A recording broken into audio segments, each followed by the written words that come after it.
What's good? What's good? Salute to the family. How y'all feeling? We back. We're a little early. We're gonna build on this boxing, man. It's a continuation, man, from yesterday. Y'all know what the hot topic is. Y'all know what everybody complaining about, whining about. Y'all know what it is. Y'all know what it is. Y'all know how it go.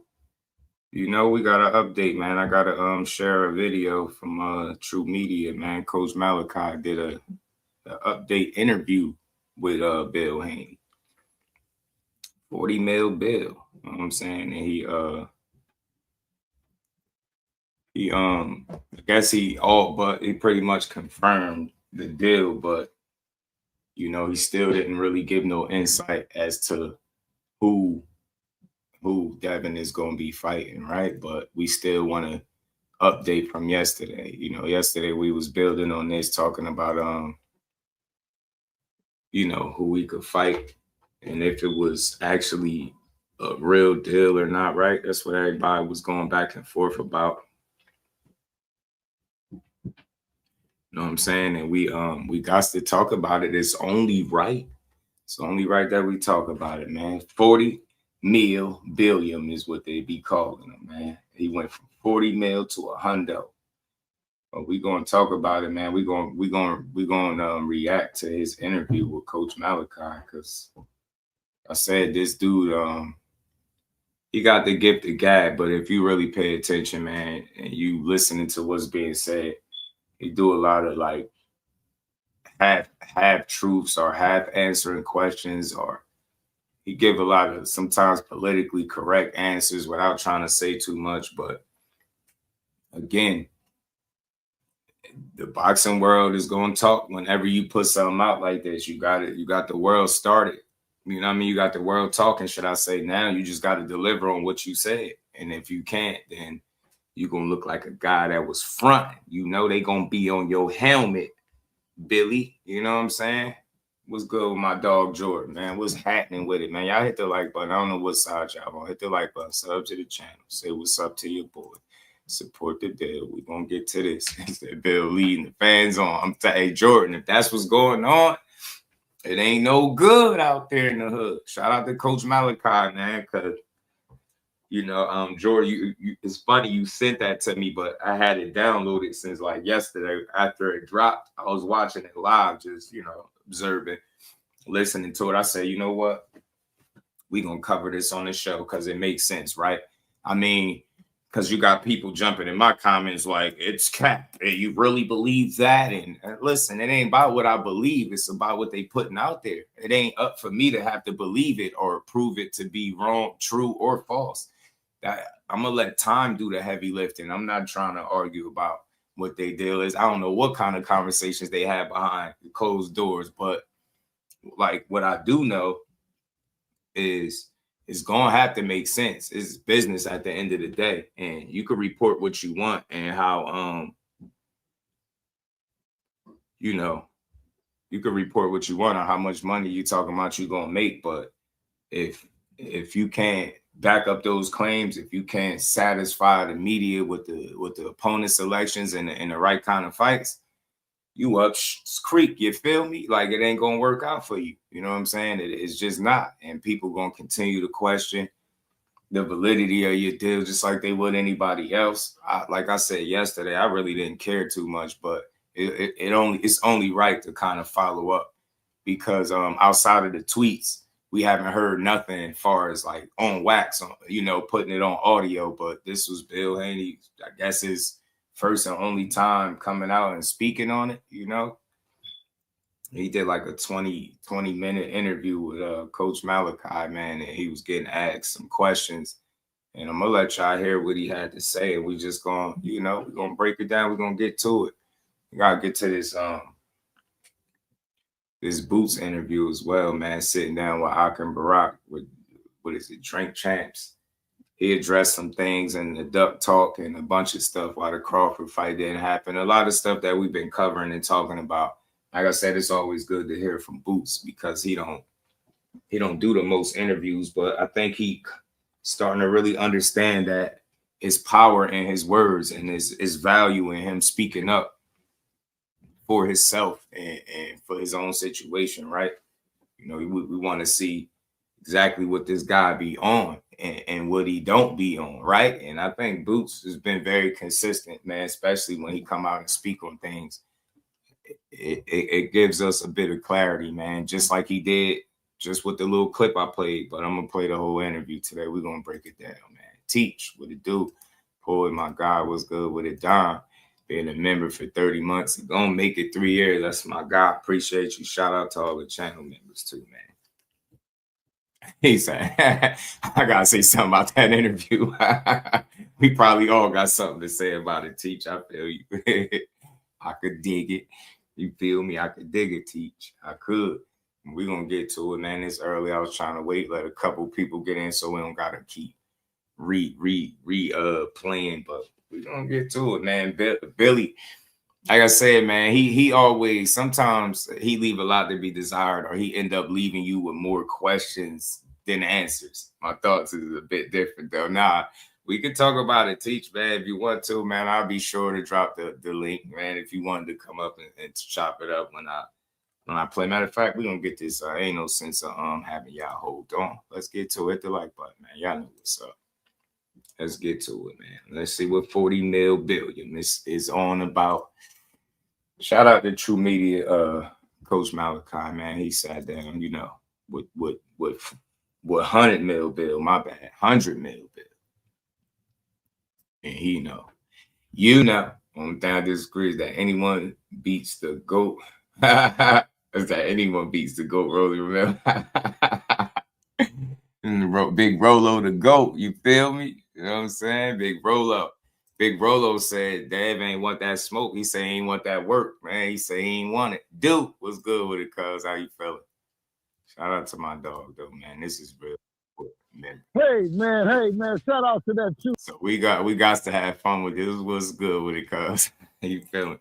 Gotta have fun with this, man. You gotta learn how not to take this stuff so serious, man. They've been down bad today. They've been scraping and scrambling. They like, man, we can't let our man go out like Willie Lump, man. We can't let him. You know, we can't let him do it. I'm like, man, y'all gonna see. So I don't think it's across the finish line because opponents haven't figured out their side, I'm assuming, and maybe Devin has ironed out his terms for the fights and stuff. Yeah, man, like that's. So, because when he was being asked these questions, it sounded like stuff is very premature, Jordan. Like maybe it's a proposal, or I don't know, but we're gonna get to it. I think this may or may not answer questions. Like I said, man, if anybody wanted to come up when this is over and chop it up on what was being said in this, we could do that. I mean, but let's get to it though. Shout out to Coach Malachi, man. I hit the like button over there. Shout out to my guy, man. Let's get to this. Media podcast. I mean, and being that we're going to get off the AB joking, let's get on the real thing. Billy. What did I tell you, Coach? I say we never run out of options when you're as talented and skilled as Debo is. You know what I mean? And guess what? I'll tell you one other thing is, if anybody don't like it, well, guess what? They can fight for the position. You dig what I'm saying? Instead of crying about it. You know, what's happening, Coach? Bill, Bill, we want to get straight to the point. The people want to know because I saw IKTV video. IKTV worded the video basically saying that Devin Haney has signed a $100 million contract for a multi-fight deal. Do for boxing. Shout out to Bill Haney hits. Shout out to everyone covering it. You don't got to hear. It's a whole lot of zeros, and it might sound like I'm the new hero. But guess what? Man, come on, man. And, you know, the best thing about the situation is Devin never puts himself in a situation that the other fighter can't make their highest payday. You know what I mean? So, I mean,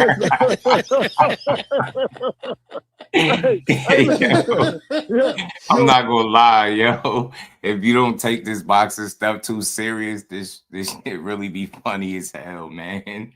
Coach be back there dying because he know like this shit is entertainment. He's somebody that get it. He don't take this shit too serious, bro. He gonna just let it be what it is. Ask the questions. Let Bill say what he say. Laugh it off, but he gonna always give his honest take, right? So I could appreciate that. never see us out. But guess what though? I had to come to True Media, and guess what? And I'm gonna tell you one thing else. Nah, The he fighters is, gonna yo. get paid what they want, Can't be and guess what? hilarious. Greg can finally That's why get Coach loans laughing. what he needs. Listen, man. You know, Listen, you ain't okay. Do Devin Haney have a deal, $100 million deal with Zuffa Boss and Dana White? That's what we want to know. Yes or no? No. Listen. I can't make no more announcement of what I already done did. I done gave the people. Now, guess what? They stay tuned. And if you listen, if you don't believe me, then shame on you.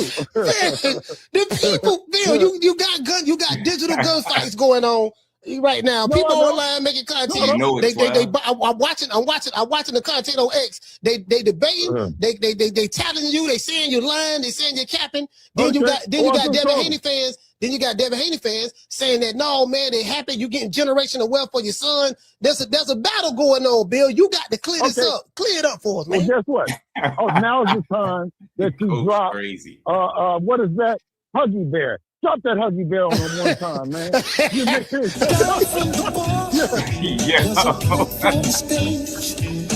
People pimping, sharp as razor blades. Yo, this man. I'm sorry, bro. Look.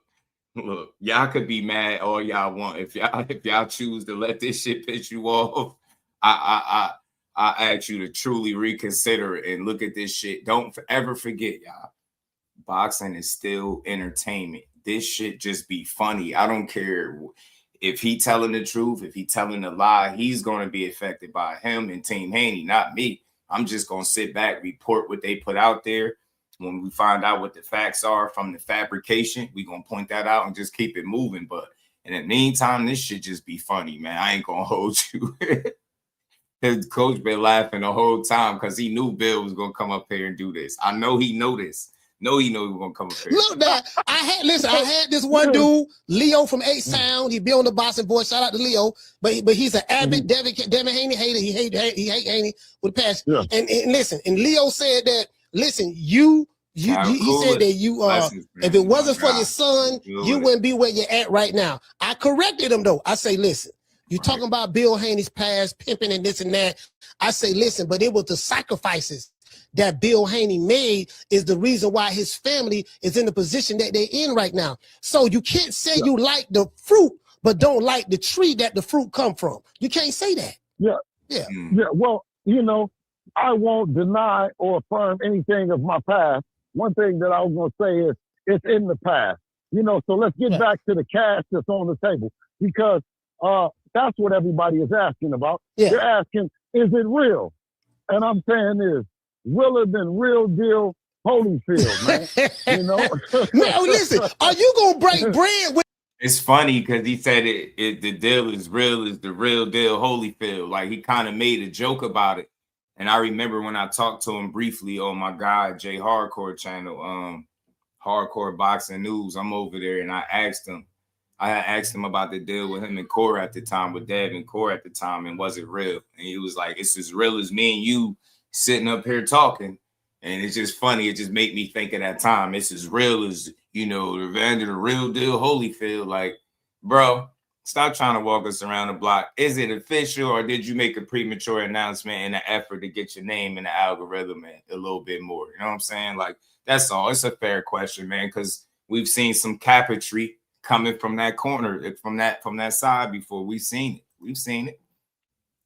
The people. That's what the people. The second question. Okay.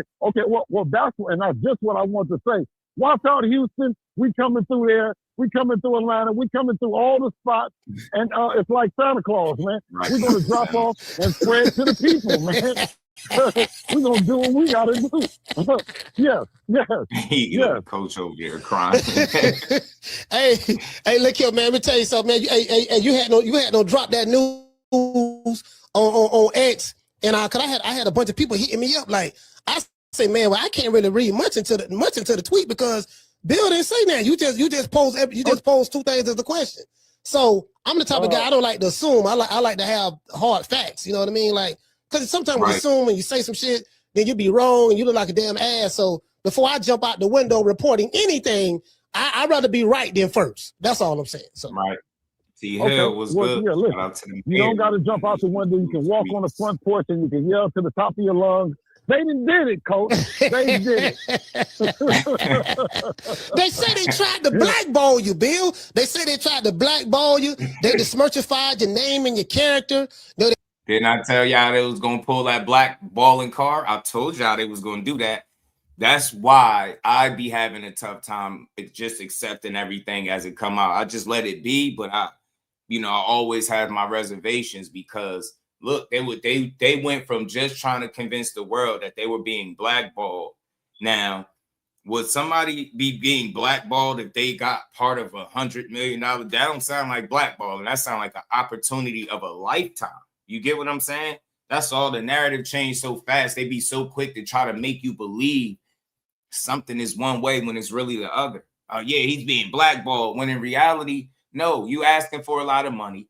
PBC don't pay that type of money up front, so that you was never going to get the kind of money up front that you was looking for, regardless of what, unless you could prove that you were worth what you were asking for. And in the eyes of the people, the guys putting up the money, you wasn't worth what you was asking for. So y'all started this whole blackball stuff, and then we went from blackball to over $100 million deal being inked. That's fast. You know what I'm saying? That's a hell of a turnaround. That's a hell of a 180 to go from blackball to have the most lucrative deal currently in boxing right now.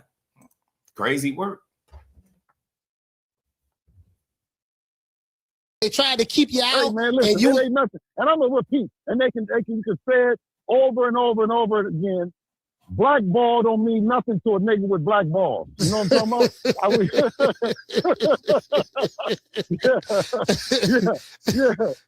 Yeah. We came in the game with that. I mean, but one thing that, like I'm saying, is I want our story to reflect that anybody can do it. You know what I'm saying? A dad and a son and a family and brothers and sisters that believe in one another. Marcus, you know what I mean? Brody. And more importantly, God-fearing, because we're God-fearing and we know that none of this is happening without the blessings and the praise of God alone that's making it happen. You know what I mean? Because we've overcome some things that traditionally, man, father and son don't overcome, so we pray a lot, Coach, we do. Man, listen, we over here kicking in a lot of stuff like that, right? But I always say this. I say, listen, man, because I understand. I say, man, that man made sacrifices to put them in the position that they're in right now. So, you can't really hate it. Like, to defy the odds in order to get to where you at, is amazing within itself. It's kind of like, it kind of reminds me, I haven't seen this movie yet. I want to go see it, but they said in the Michael Jackson movie, you just can't make no one movie about Mike because his career is just too massive. You would have to make an album about you would have to make a movie about every album he made. That's how big he was. But I say all that to say this, That's a great point, T Hill. That's a great point, T Hill. I ain't even gonna lie to you. They could have, again. They'll tell any and everybody else in boxing to bet on themselves, but they won't take their own advice. That's what I see. You know what I'm saying? That's what I see. You know what I'm saying? Alfonso's in the building. I don't know what you're saying. That's all in Spanish. So you made the sacrifices like Joe Jackson. You did what you needed to do, and now, like you're saying, you saying without saying that the money is real. So you saying the 100 milli. So Devin is going. Devin getting Canelo money. Hey, listen, man. We don't count nobody else. We ain't doing no pocket watching. You know what I'm saying? But I'm gonna tell you this. That's all they doing is pocket watching online. Listen. At 27, to have a situation that we can pull off and be under 30, you know what I mean, and be able to make the kind of money that you know what I'm saying, is on the table for us. It's record breaking. It's you know what I mean? It's alhamdulillah, bro. That's all I can say. But you know what? I just saw something that came in, and I think that you had hit me with it. I'm not sure if you hit me. Nah, it's the same thing. Like it's similar, Damon. The situations ain't exactly the same, but similar. Like they just don't get those type of upfront guarantees. That's all. It's not a matter of, the reason I say they determined that he wasn't worth the money, because that's the only reason they would not give him what he's looking for. If you really generated, like if Canelo type money, then you wouldn't be having to ask for something that you can't get. Imagine Canelo not being able to get what he asking for. So again, I just think when it comes to the PBC and how they do things, they don't like. Do y'all know them to give anybody that type of guarantee up front? That's all it is. It's nothing against Devin. It's just I think he was asking them to do something that they're not willing to do because they don't do it for anybody. And like you said, the best fighter in the world, they didn't want to do it for him. They didn't want to budge for him. So it's just I think it's a business model. And if you look at Top Rank was giving people their guarantees or their money up front. It wasn't a whole bunch of back end. Like, think about it. That's a lot of times. That's why it's just an honest conversation. It's not for people to feel any type of way. It's just people have different ways of doing business. Top Rank obviously don't go by the pay-per-view model. Remember, they was kind of against it. But the PBC, they still to this day, they got that same model, putting on all their fights on pay-per-view. So, again, I think it's going to always be a discrepancy, you know, when somebody is trying to get a certain amount of money from them, especially if it's up front. If you're not the biggest ticket sellers, there's always going to be some type of issue. And it's a chance that even if you are, it'll be an issue, you know, because simply their model and how they get it done is different than what everybody else do. Levon down Gaither, what's good with it, homie? How you feeling? With it because somebody else hit me with. Take a look at, and is that in your right, text? Let me see. Did you hit that new thing? Al, you know it. Oh, let's see about TKO. Let me see. It says UFC TKO. Yeah, because TKO Holdings bought UFC and WWE. It said 1.5. It said 1.59 billion dollars. TKO's 2026 first quarter revenue. Okay. Man, I wish people would stop talking. Listen, I wish people would stop talking about small money and start talking about the big money that's in the sport and combat sports world and the world of entertainment. Don't put it all on us. You know what I'm saying? Y'all get y'all some of it. You know what I mean? Because it's out there. You know what I mean? And I hope that our story reflects that it is possible. You know what I'm saying? Stay down. You know what I mean? Until you come up. That's all. And everything that we're doing represents what the Muhammad Ali Act is all about. It's being able to get paid your worth in the open market. It's being able to explore deals that are life changing, that are career, you know what I mean, career defining. And I think that we've always did our best, our team, to keep Devin in a position that, you know what I mean, he's right there making the things happen. You know what I mean? We've carried shows, we've carried networks, we've carried companies, and I think that this is what I'm kicking is just a reflection of our cultivation of everything. So Bill, in order for Debo Dev, I mean, look, we know that they definitely had to add some type of value to the zone, whether the zone want to come right out and admit it. You know what I'm saying? One thing that I don't like, listen, I ain't gonna say the most lucrative guy and the biggest attraction. We obviously know that's not the case, but I do dislike the way people try to undermine or undervalue him, right? And act like he just has no value. Like, I literally seen somebody say to me the other day, man, he got to fight such and such for his career to get back on track. Like, what the hell you mean? Like, the dude is undefeated. Like, seriously, I'm so sick of people keep trying to act like, yeah, all right, I get it. The Ryan fight happened, but it didn't count. It's not valid. So, yeah, we see the fight, but they try to undermine the dude. Like, that's why I say I root for him, because he find a way through the hate, you know, to still navigate and make it to the top. You get what I'm saying? And find himself somewhere around the top. But I will say this, they make it easy for some of the hate that they do get with the narratives that are pushed and the way they go about certain things, right? And controlling certain narratives. So that, I think that comes back to bite them. But still in all, it still shouldn't be a reason why people undervalue him the way they do, right? Like, then I'm not going to try to argue it, man, he's selling all these tickets, but don't act like nobody comes to see him fight. Get what I'm saying? Don't act like it's just nobody there. Like, that's not the case. You know what I'm saying? That's all I be saying. Lean his weight and fight off. Yeah. Man.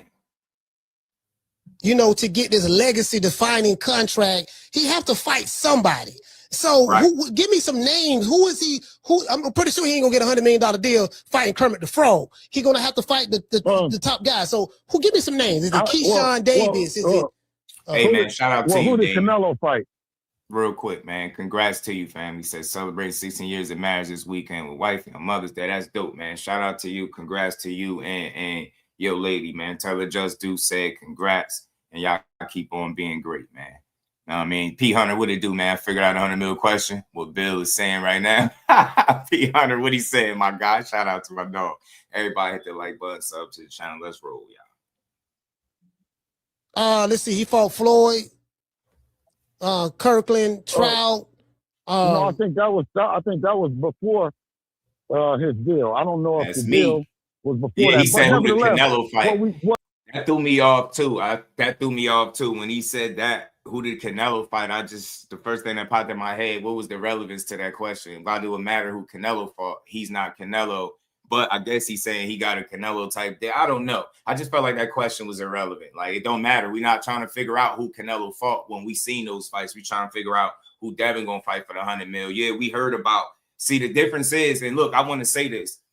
This is why people will question things, right? Because when we heard about what Canelo was getting, we heard potential opponents and people that he was going to fight to make it make sense. That's the part that's being left out of this equation, and it's leaving like a big gap. And everybody has that same question, like, it's bigger than the money. It's like, damn, okay, you going to fight.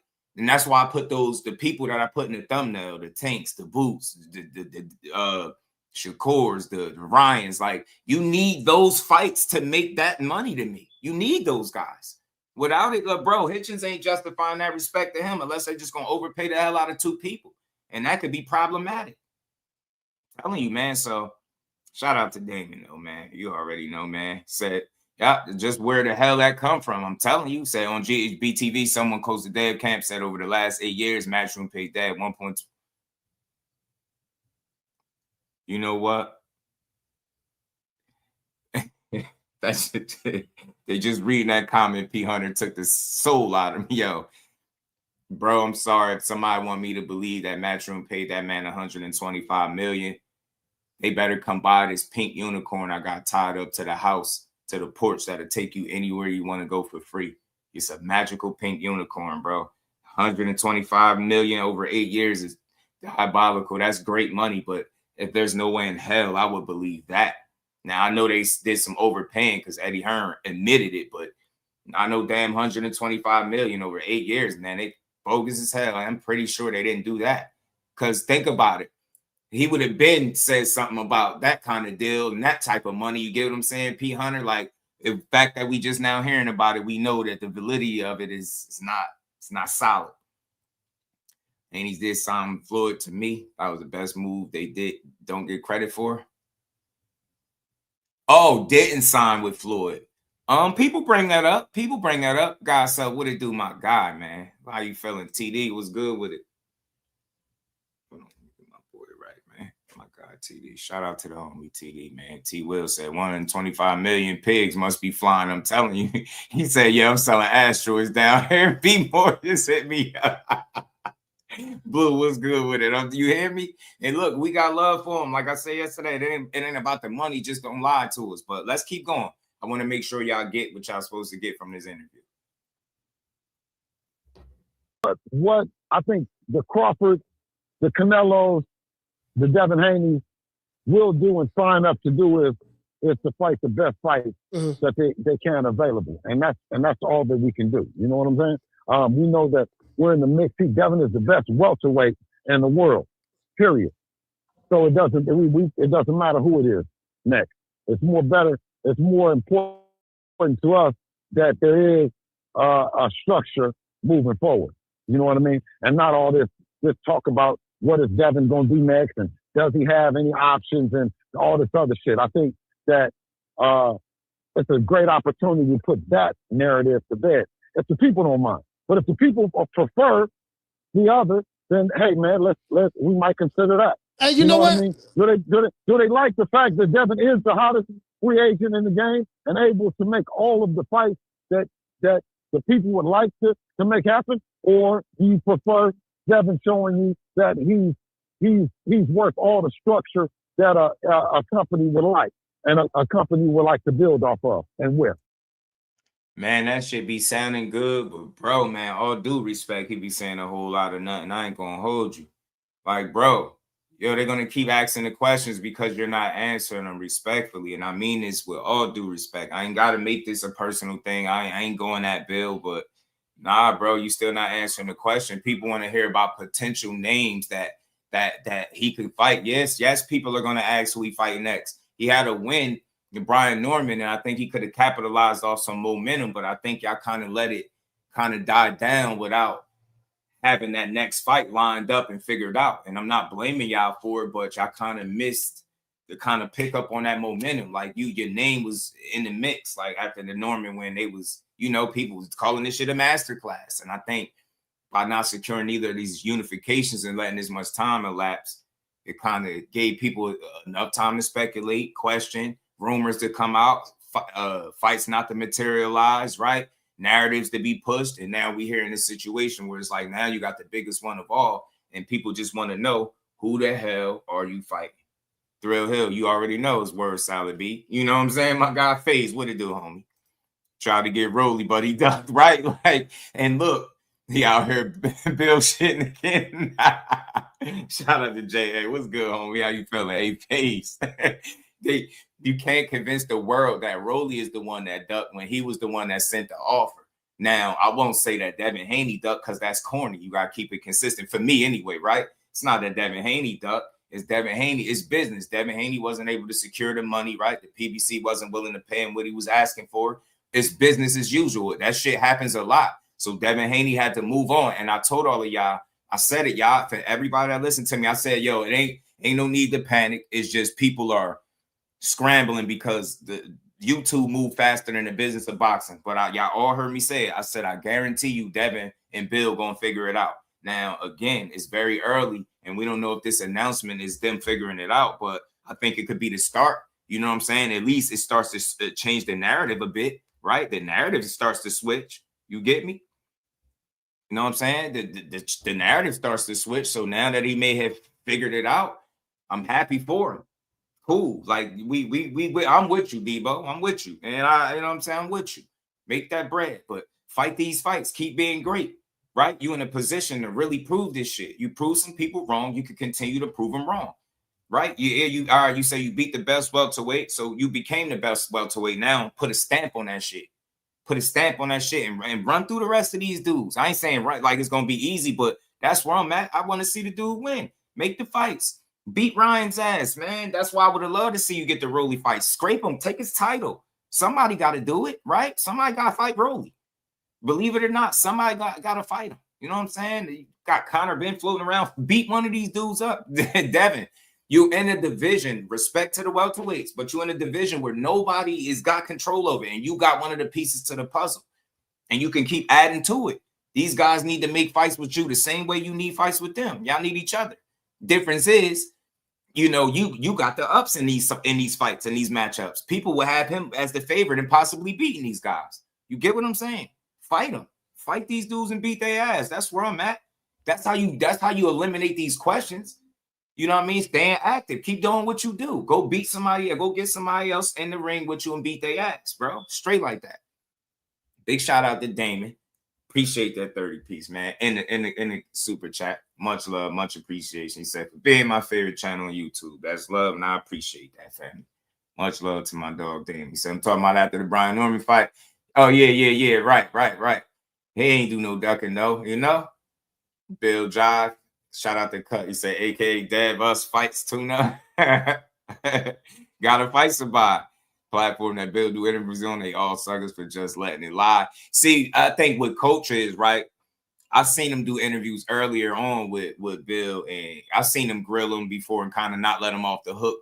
But I think now, and this is just my opinion of observing, I think Coach is like, man, y'all know what it is. I'm gonna ask the questions. I'm gonna let them tell me what it is. I'm gonna try to ask as many of the right questions as I can, but you can't dictate how he gonna answer them, right? I can only tell y'all how I see it based on how he answered these questions. Shout out to Conquest. What's good with it? Money is a part of the economy. Most applications to obtain things require you to list earnings.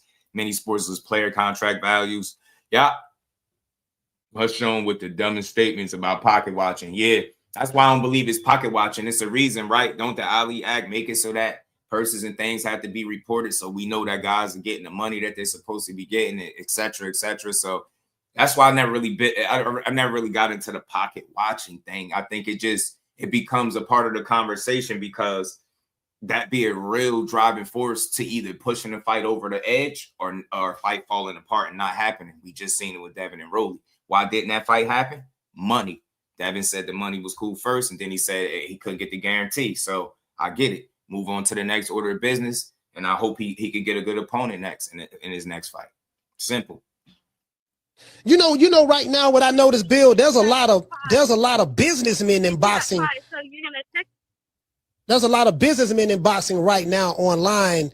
And I know you say we won't cut other people's pockets, but right now, you have people from both sides. People who like Devin Haney and people who don't like Devin Haney are doing that. They're having arguments, debates about potential money that Devin Haney could or could not be doing. So one breath they say we don't pocket watch, but in the other breath they pocket watching. So I made an exception to the rules. We have something called Pocket Watching Tuesdays over here.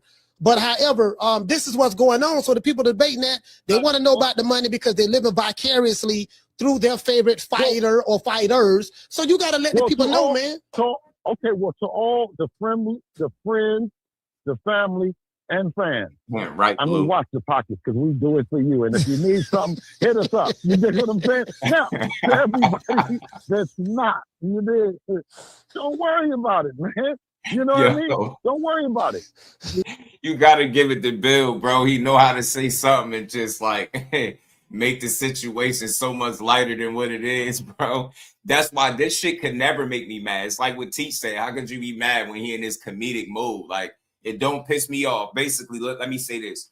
What I get from how he's answering the questions is he said it from the very beginning. He said all he could say with those tweets. He even posed them as questions. So at the end of the day, he could say he never said it was etched in stone. He asked the question, right? He could say that, but I think he kind of, his hands is tied in terms of trying to put more details than what he already put out there. I think he said more than enough, and maybe whoever he's involved in maybe don't want him to say more than what he did, because that's what it sounded like to me. That's why he's not answering more than what he's not giving us the answers we really want. You know what I'm saying? About the inbox.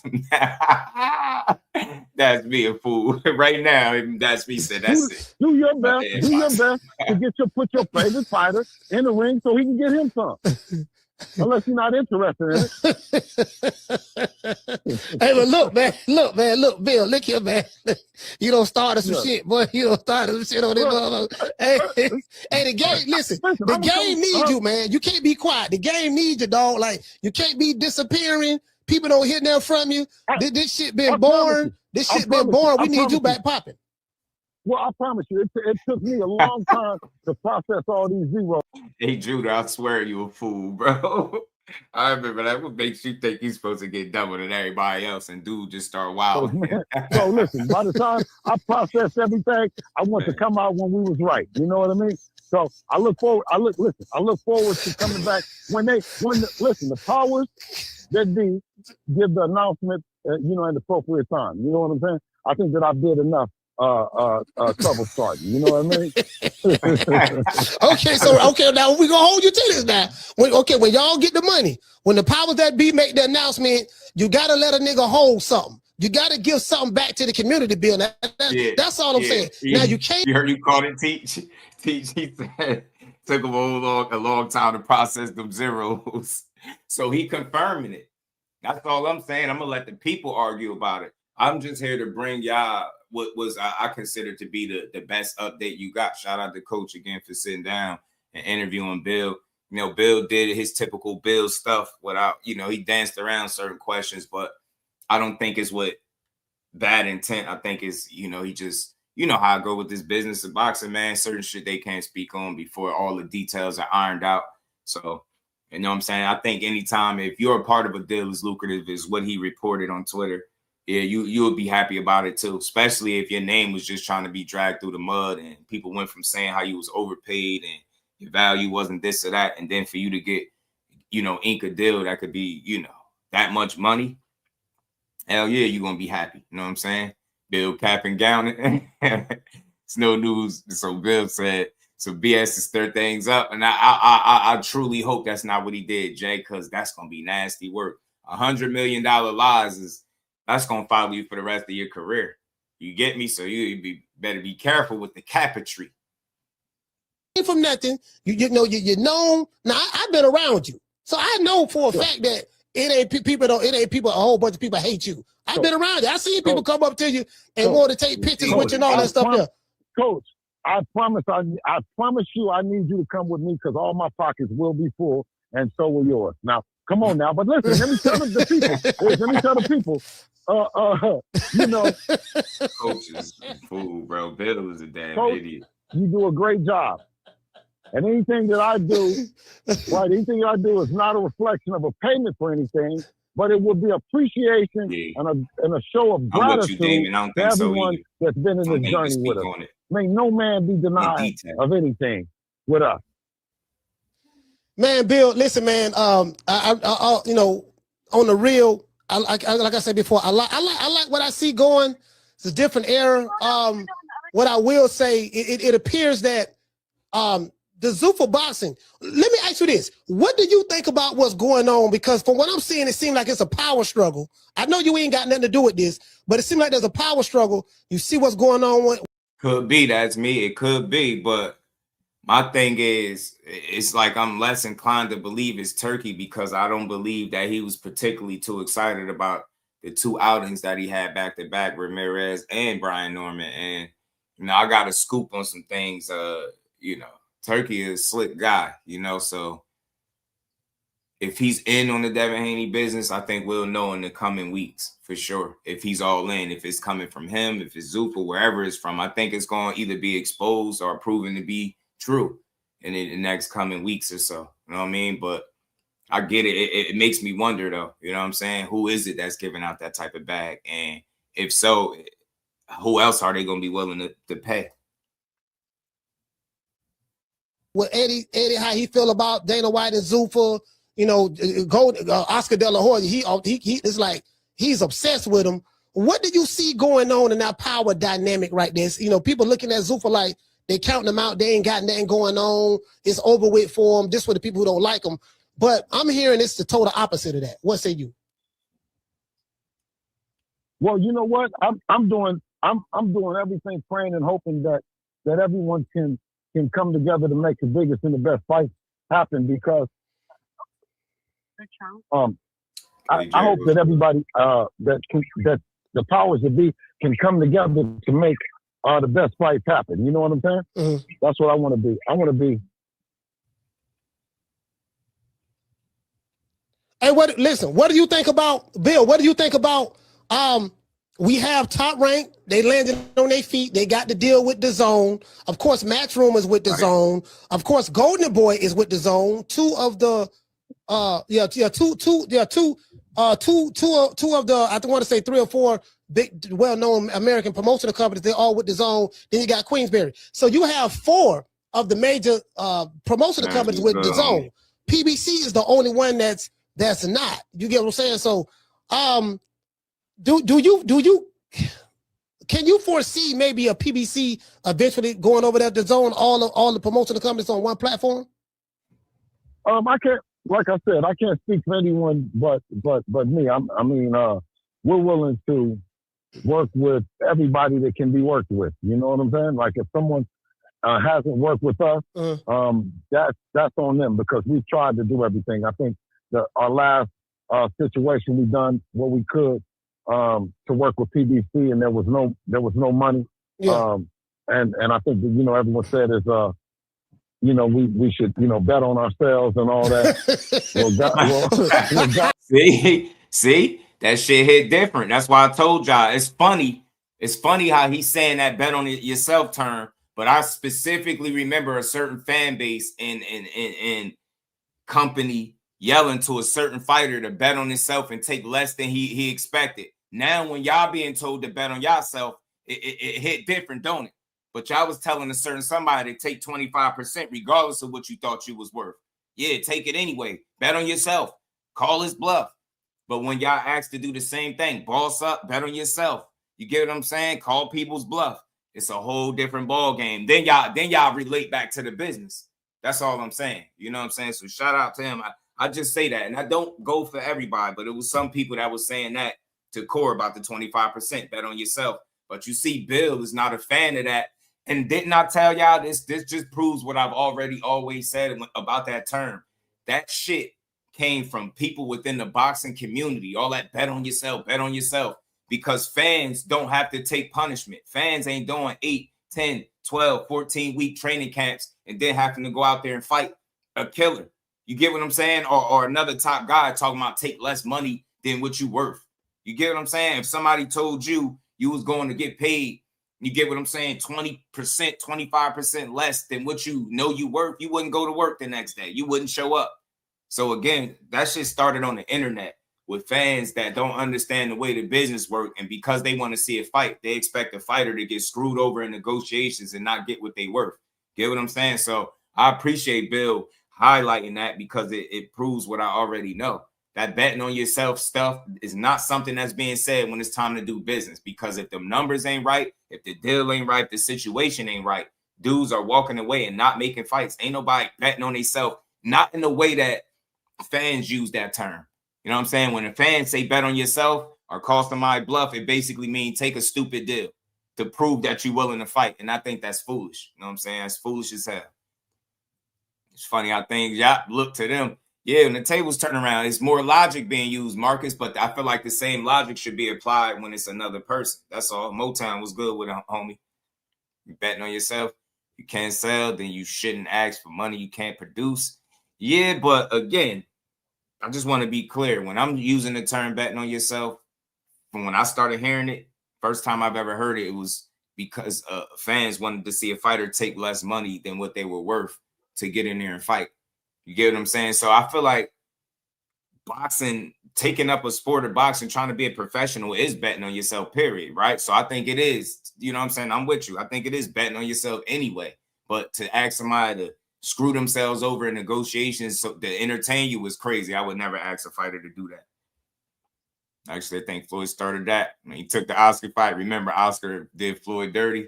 Oh, yeah, with the, what was it, 70-30? I think it was 70-30.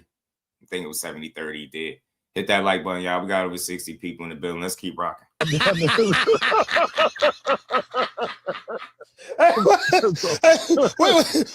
What does bet on yourself mean? I got a GED, so you got to help me out. What does that mean? Well, I mean, I think right down, you feel me? Our best and taking the situation into our hands, right? Yeah. I think that's what betting on yourself, okay? And God will. Hey, real quick, I like the answer that he gave. I like the answer that Bill gave. He said betting on yourself to him is taking the situation into your own hands. So when he was telling a certain somebody to bet on himself, he took the situation into his own hands and he played the card that he could. It's good to see that y'all really think alike when it's really time to make the moves. You know what I'm saying? So I like the answer that he gave. That's what betting on yourself is, man. Taking control of the situation, not going into negotiations and getting screwed over because fans are telling you how much you worth, right? You know what I'm saying? And they ain't never made a fight ever in their life. So that's wild. Shout out to CJ. What's good, homie? Frequent. What it do, man? 70-30 gloves, ring size, got the name on the Floyd's kids, everything. You stupid. Say you got the name on the Floyd kids too. Damn. And inshallah, we'll have an announcement soon. And what we were able to bet on ourselves, we'll be able to offer somebody something where they couldn't offer us anything. I don't want to ever go into something and saying that. You know what I mean? So you can look for us offering somebody something versus not. You know what I mean? Even though, you know, we're straight. You know what I mean? I think what he said was, you know, he was straight and we should be able to find ours. So we managed a way to find ours and his. You know what I mean? And we'll be back. We'll be back. Well, look, listen, tell Debo, I said that, look, man, Bill, I got to work with you because you the manager and the promoter. Bill, look, man, listen, I need a contract. Tell Debo, tell the Sheik, tell whoever, Dana, whoever. Look here, man, I want the smoke. I mean, I ain't got no issues, but I don't think, you know what I mean? I don't want much. I don't want much. You ain't got to break the bank with me. Just give me a little meal. I'll come out of retirement. Look, you work with that kind of money, shit. I'm gonna tell you though, we couldn't. No, all bullshit aside, we couldn't do it without you guys. You know what I'm saying? Period. So we all, you know, all bullshit aside, you know, all the, including IKEY, including Blue Blood, you know what I mean? BF, you know, 7-8, everyone. You know what I'm saying? We couldn't be in the position that we're in if we didn't have you guys, because we know that traditional media, or what we I don't want to say old media, but I just want to say traditional. You know what I'm saying? Yeah. Right? Because they're still got their same thing, and I don't think that we could mix it up the way that we did if we didn't have you guys. So I always feel in debt to come over, share news, you know, talk, you know, do whatever. You know what I mean? Like I said, Teach, if you want to come up for a few minutes, I got one little short video to play because Tim Bradley basically responded to all this going on in a real short video. I'm going to play that, and then feel free if you want to come up. Hey, look, Bill, listen, Dev got a big enough name. You gotta go over there. You gotta go in that streaming world too, bro. You gotta do that. He can do it. And listen, Sean, okay, if Dev don't do it, Sean can do it. Yeah, man, go in the streaming world, bro. I mean, you ain't gotta do the game goofy shit that you know, that's what's going on with AB and stuff like that. You know, he got a substance abuse problem, but you know, it appears. But bro, you get what I'm saying? Like, you gotta cover all the bases. I promise you, bro. Our main plan is to go in this gym and stay ready to fuck these niggas up. Period. That's what our whole job is right now. At Devin at 27 is to be the best fighter in the world. You know what I mean? And take all the fades. You know. So and the streaming is part of it. But you know, as a youngster, you know what I'm saying? Growing up in boxing, right? Devin's whole thing has been always to be a fighter. That's why you can see what he's leaning into. He's training like a motherfucker. Yeah. So, you know what I mean? Where other guys say they're not training and they leave all these other excuses. I think that's why he's also picked for his professionalism and is willing to the main narrative be the fight game. So, but Bill, is there a you already know, Rich. Trust me, I'll be knowing. You know, we talked about this before on this show, but do you feel that there's an effort, so to speak, because I do know that a lot of these promotional companies, they do use bots, disinformation campaigns that's going on. That's a part of it. And, you know, you do a good job in trying to put out certain media fighters, media fires and stuff like that. Because we know it's a dirty game in the background. How do you navigate through that? Because you're working with people. Some of these people may not like you. Yeah. But you got to understand, and then for anybody else that's listening, right? Because they work the box and all that, but they also know how much resistance you give them as well. So, I mean, if they're getting resistance and they're spending and they're campaigning and they're spending money for bots and all those other things, then they feel it. You know what I'm saying? They can feel by once they stop spending with the bots what it looks like. You know what I mean? So, you know, it becomes one of them things that hopefully with me is, you can't beat us, so join us. Yeah. I mean, for the most, because our shit is real. You know, our shit is real. You know what I'm saying? If you really want your shit covered. You really want it to what's the name? Then you do just like I do. Organically go over and you know what I mean, and answer the questions, answer the tough questions. You and Devin was the first ones that I can remember. I get it, man. Like I said, for me, everybody gonna hear and see this differently. I just feel like it's not a lot that he can say, obviously, right? He said enough. He letting y'all know, look, it's a big ass deal out there for us that we're part of.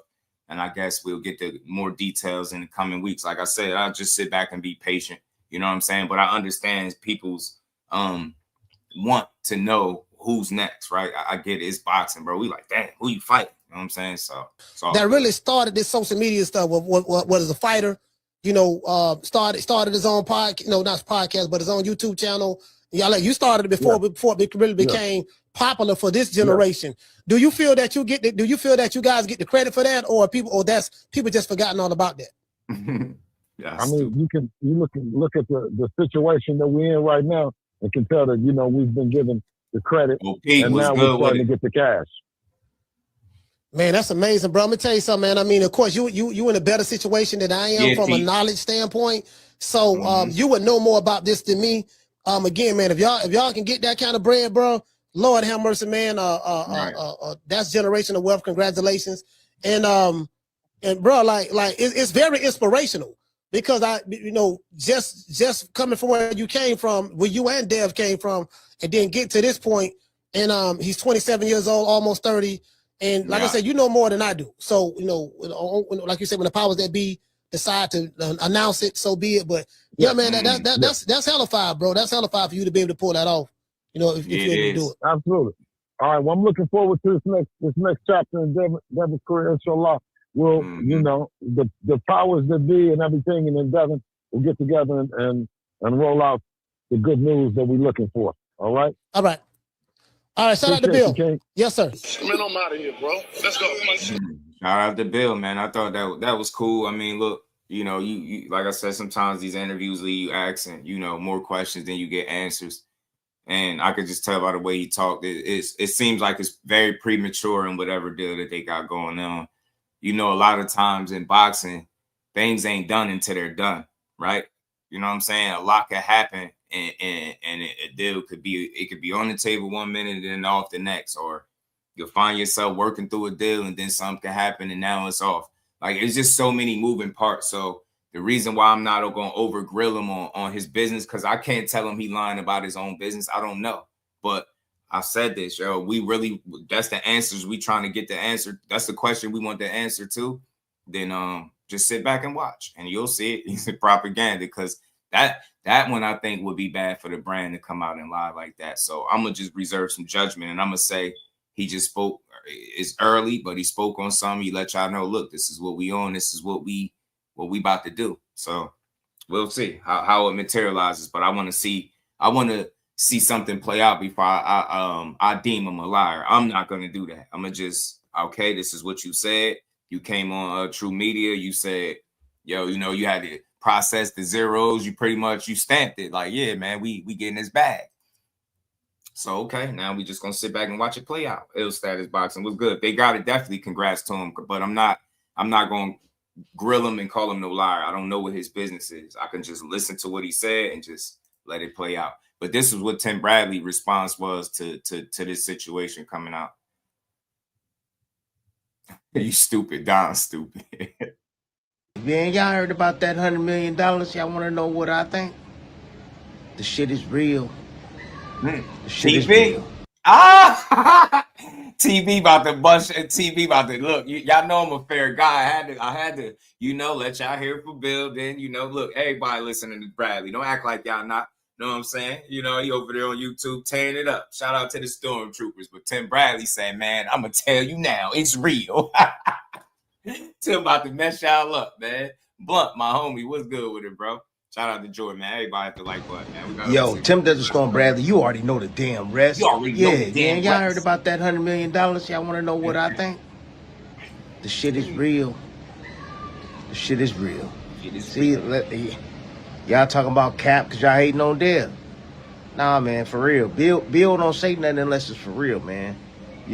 Every now and then he'll pop off. But when it come down to business, Bill don't play.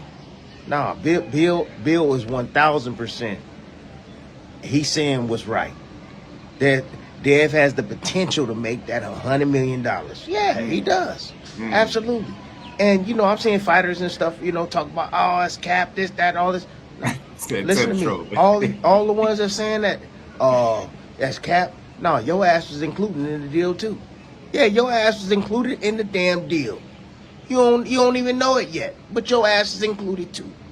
Yeah, because to get that type of money, you got to fight the best. Yeah, see.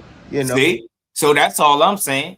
Look, if it's real, that mean we could potentially see him in there with some of the best fighters in the world. That's great for boxing. Let his money be his money. I just care about the fights. That's why I'm optimistic. I want to believe it. I want it to be true because I believe the only way you get through that money is if by fighting the best fighters in the world.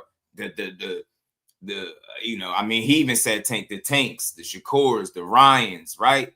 The Boots, Ennis is like those you got to walk through the gauntlet. That's what I believe. And Devin Haney said it. Look, I'm willing to make the best fights. I want to fight, the best guys out there. I want to prove that I'm the best, right? So those are the kind of caliber of fighters I think you fight to make that money. So before I say it's fake, I'll just let it be what it is. Y'all reported it, cool. I have no way to validate or prove if it's fake or not, but time will do that. I keep telling y'all, watch, sit back and enjoy the show, bro. And again, I would rather this be true than false, because that's great for boxing, not just for Dev, his pockets, and his family, right? That's great for us as the fight junkies we are, because we get to see him in some matchups that we probably really wanted to see him in.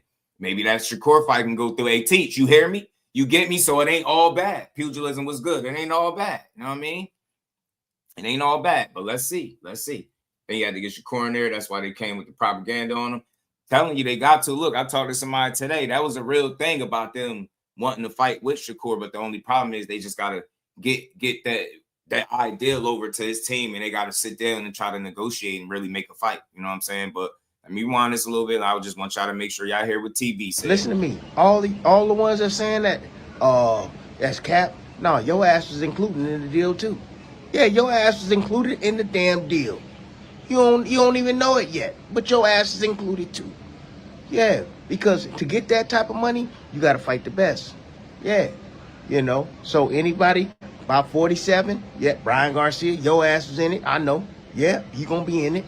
You know. Shit, Shakur. Oh, your ass definitely gonna be in it. Shit, okay. If Tank, you know, finally fucking come out fucking hiding, you know, come out your goddamn cave. That Tank, you know, he come out from hiding. Shit, your ass gonna be in it too. Yeah, I mean, there's a lot of guys out there that can generate that type of money for him, for real. So, do I believe it? Hell yeah. And you know what? And Zuffa, I told y'all right now, man, y'all better get that money right now.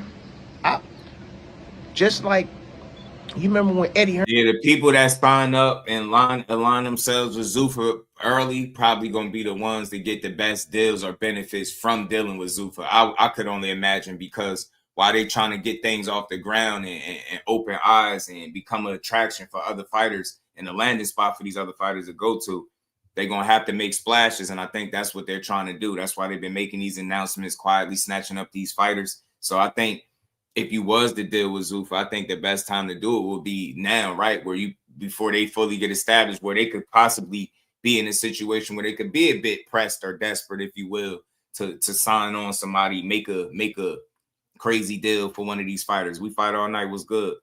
Ernest was good. Got a real question. Take your time with this one. Oh, all right, let's keep going. Came in the game, came in strong. That's you got. Yeah, you got to line it up with me too. Yeah.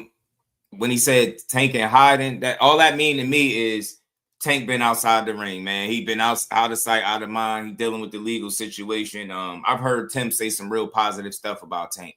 You know what I'm saying, in regards to why he been away. But when he say hiding, I don't really look at it as nothing big. He's just saying, bro, come back out to play. It's time for you to get some mud on your boots. You know what I'm saying? That means come back to the sport. You know what I'm saying? And I think he just said in a recent interview, you know, or video, like when Tank is in the sport of boxing, the sport is better with Tank when he here. So it is, and that's all. He come back to play, basically. That's all that mean. Come out of high. I mean, come out and play. You know what I'm saying? Come snatch up some of these guys and put some of these heads on sticks. You know what I'm saying? Like your fans been wanting you to see you do. You know what I'm saying? So I don't think he, you know, I don't hear just negative stuff. I hear it on both sides. I be hearing,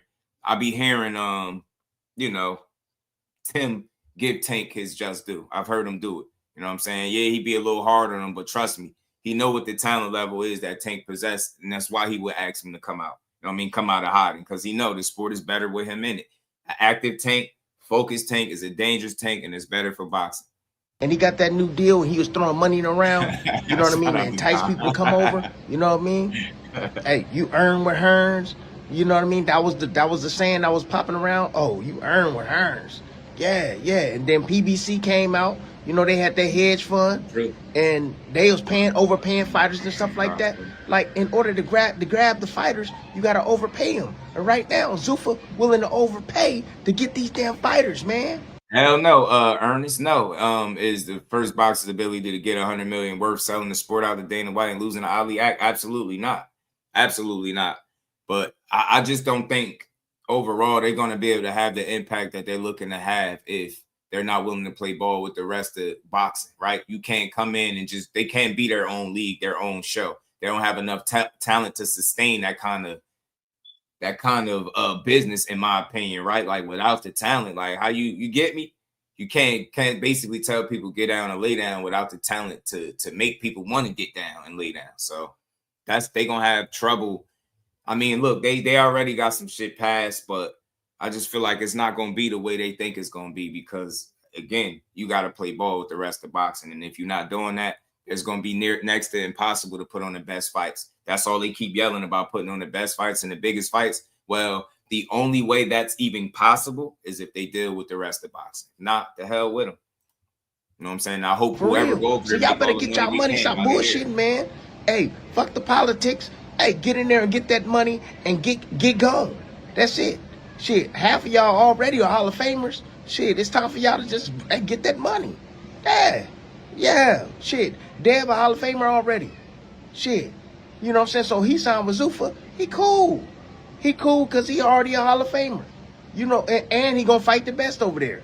So in order to make $100 million, he gotta fight against people that's gonna generate money. And that includes all y'all bozos out there that are saying, oh, yeah, that's cap. That's cap. I ain't talking about you dumbass YouTubers. I'm talking about, the fighters out there saying, nah, I don't think that's real. Nah, that shit is real.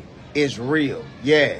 That's the type of money they throwing over there. Yep. And now, I don't know how many fights, but I know it's going to be quite a bit of fights. But shit, Bill said before he's 30. Before he's 30, he's 28 right now. Yeah, within the next 2 years, that's 4 fights. 4 fights now. $100 million. Yeah, it might be 4 or 5 fights, but it's up there probably around $100 million. No doubt about it in my damn mind. Anyways, hey, Bill, keep doing your thing. Haney, keep doing your thing, man. For real. You already a Hall of Famer. Get that money. Anyways, Tim Desert Storm Bradley, you already know the damn rest, and I'm out. I ain't gonna lie like that. You already know the damn rest, and I'm out. Yeah, man, you gotta love it. So look, I play these different things because it's cool to hear different people's perspectives. It's not, the conversation is not that interesting to me if everybody's saying the same thing. Everybody's saying cat without really knowing anything. That's tough to say. Like, yeah, we can speculate why you think it might be, but you can't officially come out and say for 100% it's not real, right? Tim, I think if you listen to him, he said it's real in my mind. Like, it's real. And then the reason why I can understand the point that he's making is because he said the same thing I said, right? And just in a different way. I told y'all yesterday my goal or my job wasn't to prove that Bill was lying or telling the truth, but to try to make sense out of the deal that he put out there, like Tim Bradley is doing. So that's why I think he said, in my mind, it's real, because, all right, he believes that Bill going to speak on business that way, then he going to be keeping it 100, like when it comes to his business, right? It'll be crazy to just come out of nowhere and just lie about $100 million deal. That's wild to do. I don't care how desperate you are. That's bad business. But the fighter in him is making him say, well, you know what? I think it is real. I think it could be real because of Zuffa. They look like they paying, right? And he basically like, look, that means you're gonna have to fight the best fighters in the world. That's all. So I'm cool with it. I can believe it if that's what's in store for you, right? If you're really gonna go out there and fight the best fighters in the world, then we could potentially see some shit. You know what I'm saying? You know what I'm saying? But shout out to my dog, man. Shout out to my guy, man. PVC did it. DAZN did it. I see. Overpaying. Yeah, overpaying. DAZN admitted to overpaying. You know what I mean? PVC, not so much. They're trying to stop the Benavidez train because if he becomes as popular as we think and he champ at Zuffa around his division, the belt is going to be generic. Yeah, man. Benavidez need to be appreciated, I think, by boxing overall. You feel me? That's what I believe, man. He doing it the right way. I think everybody should be able to get behind him and support him. Sport the belts and the leagues are only as good as the fighters involved in representing pugilism. You couldn't be more right, bro. I agree 1,000,000%. And that's why I'm saying they can't be what they're talking themselves into being if they don't have the talent to put on the kind of fights that they're promising people. They're promising people the best fights and the best shows in the world. And right now it's going to be a bit of an empty promise until they're able to secure more impactful names, more meaningful names, or just put on the fights that the people want to see the most. You know, but we're going to keep rolling, man. We're going to hear from everybody. Look, Teofimo, he did a little short video. He gave his thoughts on this situation, this deal. Keyshawn Davis, I believe he spoke on as well. We're going to get to all of that, man. Everybody hit the like button. We're just going to keep it rolling. Whoever come to the company to prevent other promoters matching their deal. Yeah, they might be in the same situation the zone was in first, having to overpay. You know what I'm saying? To even be a attractive landing spot to people. This is why I think we can get an announcement with Conor Ben coming out. Oh, 15 million, one fight. I think that was to get people like, oh, you know what I mean? Make the boxing world go, oh, you know, they paying, and the fighters mainly like, oh, okay, they paying you.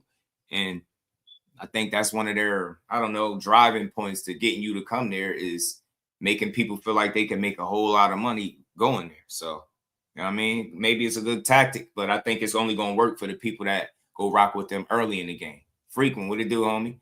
Two Sizzle was in the building. Let's go. This is T.O. giving his thoughts on the situation. Let's go. And how a potential fight with him and Devin Haney will go. This is what he said, man. T.O., do you want the That's Ernest. What's up, T.O.? Yo, what's up, guys? What do you think about you and Haney? How does that end? Me and Haney? Yeah. With my hand raised? If Haney gets Decision 100, knockout. Decision knockout? It's got to be a knockout. if Haney gets 100 mil, what does T.O. get from Sufa? 200. Bill said 100 bands. Man, that's false. Ain't no way they paying that much. If they are, you So will get double. what's T.O.'s asking price if it is 100 million though?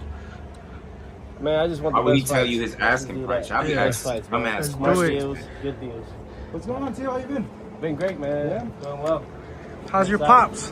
My father, he's good. He was just here, but he just left. Yeah. He headed back to the south. Man, you Yeah. had the longest lines at that expo. Yeah, Nobody that was had cool, line. right? That was for hours and hours. And Andy Ruiz's son came to you. I don't know if you knew who he was. Real quick. As far as that go, from what it sounded like with Eddie, what caused him to be in the situation he was with Conor Ben is that he didn't have him officially signed up to no paperwork. So technically, when he left to make the Zuffa deal, it was nothing stopping him from doing that legally, right? It was nothing stopping him from going over there and making that deal with him. And that was on Eddie Hearn because he felt like they was cool. He didn't have to tie him down to no contract and have him on paperwork, but he see how that backfired on him. So he told them, see, this is the trick though. If you was listening, We Fight All Night, he said he was told by the lawyers and stuff that this 15 million was for one fight. But he was saying we're gonna get to the bottom of that and find out if it's true. Because he said, I don't believe it. There's no way they paying him this much to fight Regis on the way out without having any hand on his next fights. And now you see it. They got a hand on his next fights. You know what I mean? And 4 more fights under there. So they was slick to do that. But T.O. says, man, he fight Devin. He's gonna spark him out. Got to end in a knockout. And of course he'd say that. But you had opportunity to fight him last and you didn't. Hopefully you revisit that going to 47. Hopefully if y'all both go to Zuffa, it's definitely a fight that you go make. Because it's easy to sit here and talk about how you'll knock him out. But when it was time to fight him, you kept talking about boots when you had a real fight in front of you. So. Yeah. That was awesome, man. We spoke for a little bit, chopped it up. It was good to just to see that all around. How do you? What's going on, T.O.? How you been? Been great, man. Yeah? Doing well. How's your pops? My father, he's good. He was just here, but he just left. Yeah. He headed back to the south. Man, you Yeah. had the longest lines at that expo. Yeah, Nobody that was had cool, line. right? That was for hours and hours. And Andy Ruiz's son came to you. I don't know if you knew who he was. No, yeah. That Good was kid. awesome, man. We spoke for a little bit, chopped it up. It was good to just to see that all around. How do you I feel? wish Andy was there though. Benavidez' performance, man. It's the talk Yeah, of the week. It was great, man. He did his thing. Yeah. It was tailor made. It was perfect, and he did his part, man. I think the only person that could probably challenge him would be Bivol. Bo? I saw them spar. It was very competitive years ago with big gloves and headgear. Yeah, but that's, David's in a new place right now. I get it. I get it. Is he in a tough place because he's at cruiserweight, and then if he drops back down to 175, or the fight with Usyk is a heavyweight, then he's in a hard place. How should he maneuver that? Like, how should if he's cruiserweight, then they have a new weight class, a bridgerweight, or is that only WBC side? Yeah, only WBC. Yeah, that's an option. You know what I mean? And he's basically WBC's world champion, so they could probably round him there too. So many avenues.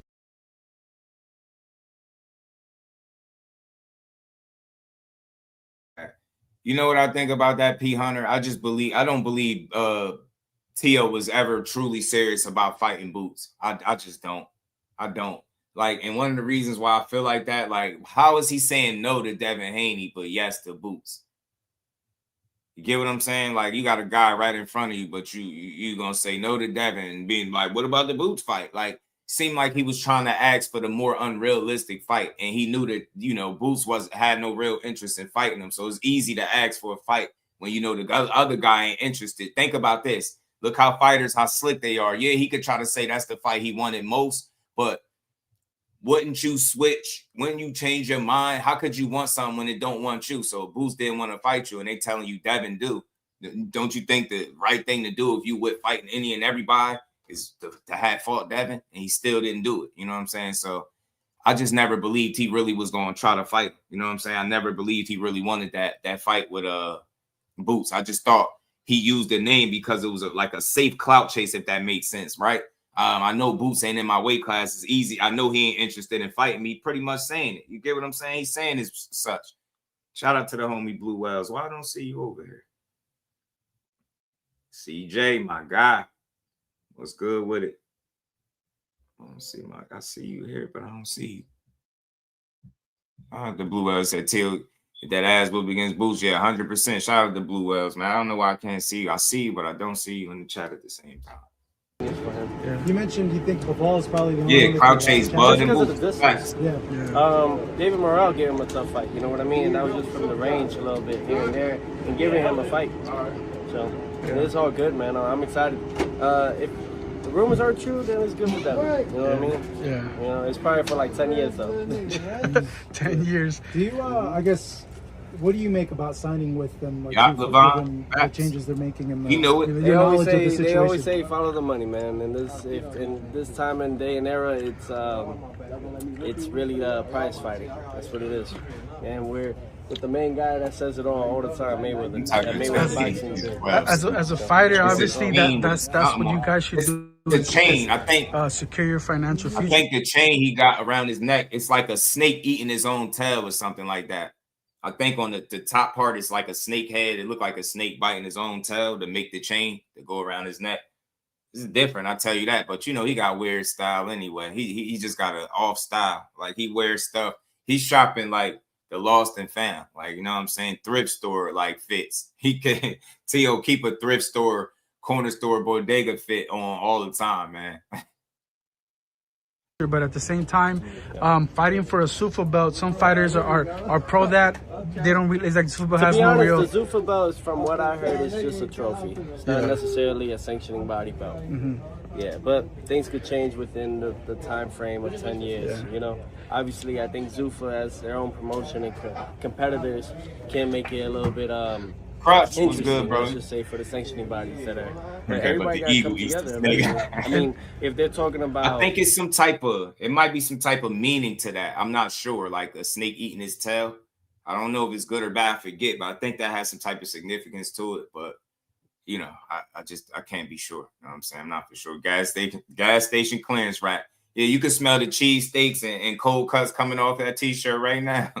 Thrift store fit. Tell me, lost and found, bro. Bro, go to the local lost and found and get dressed. Telling you. And then go to the bodega and to get his rumors. I think you guys heard Conor Ben and Ryan Garcia. If that's the case, the WBC is going to be on the line. Yeah.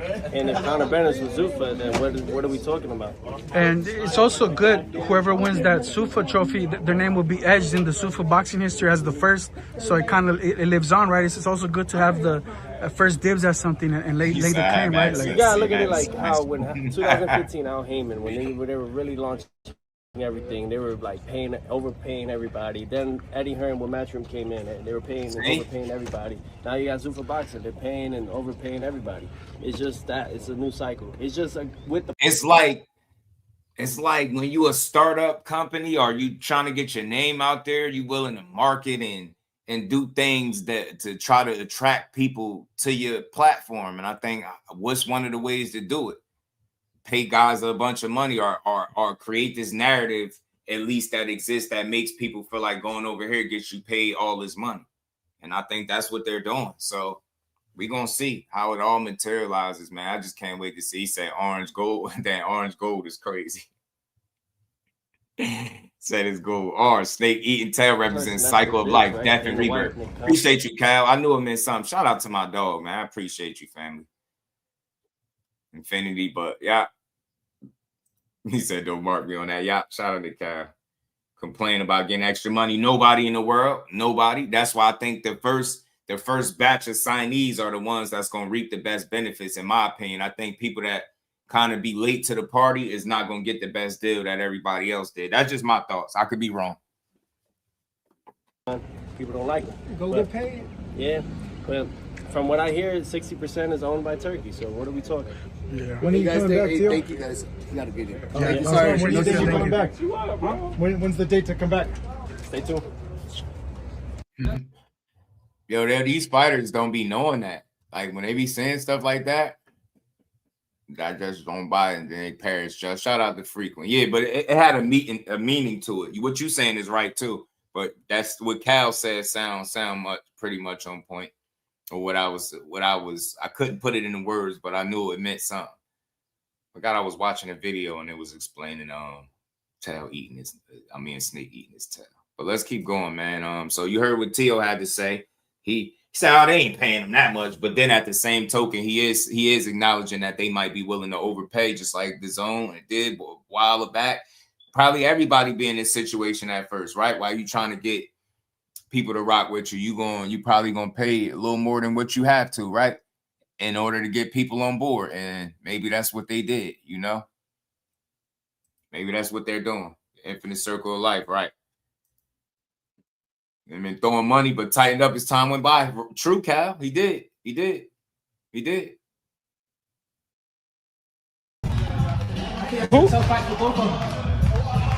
Who wins?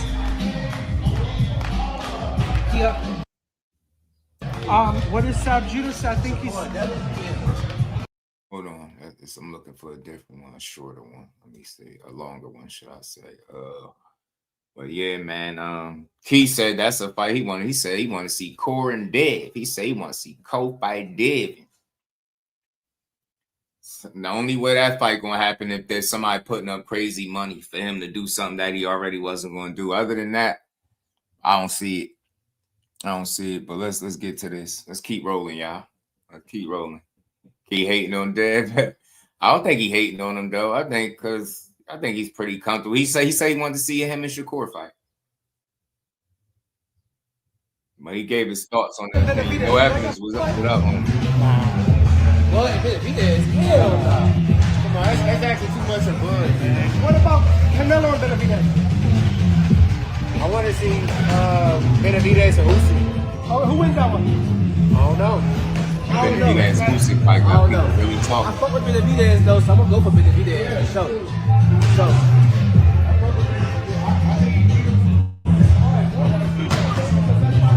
They say Usyk is his only challenge right now. What do you think? He gonna say anything. Can't listen to him.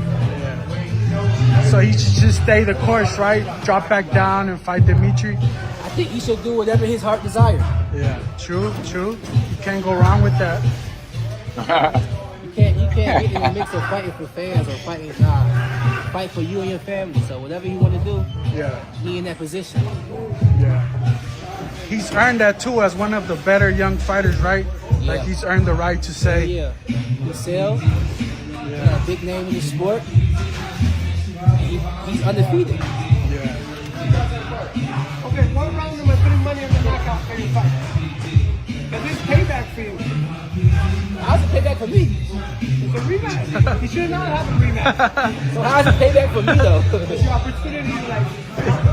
If now you're spinning the block, you're dope. No, I'm joking. I don't know what round though, but I don't do rounds no more. I don't do that. Happen. It's definitely gonna happen though. Because I would have never guessed 12th round my last fight. No, I think your boxing IQ is so high. For real. I was saying like 8 and stuff.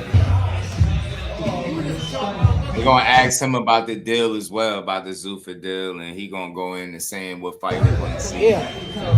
He can fight though.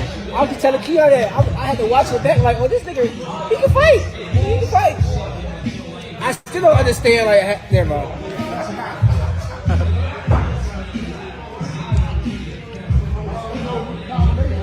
By the way, I know you told me you sparred Richard. Richard's sparring right now. You want to do one round? Nah, I'm losing weight right now. What's up, Tuto? We're going to try for 1 week. We're going to get your set, boys. Go. We're going to get your set. Hey, what do you think about Lester and Munguia? You like that fight? Lester. For sure. Lester a bad motherfucker. I used to train with Lester a lot. Keon sparred Lester before too. Tell him about Lester, Keon. That's hard. I thought that's what he was saying, P. Hunter. I ain't gonna lie. For a second, I thought that's what he was about to say, but caught himself. You know what I'm saying? He's gonna say something, but he caught himself. Shout out to Key, but they about to get to the meat and potatoes, man. They're gonna ask about the deal. He gonna go on and explain it.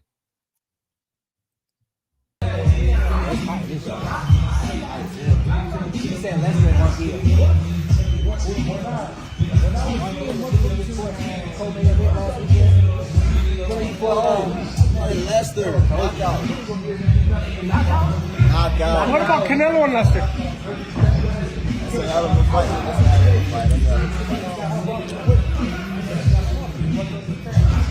Off the youth though, like, I'm going with Lester. I ain't gonna hold you.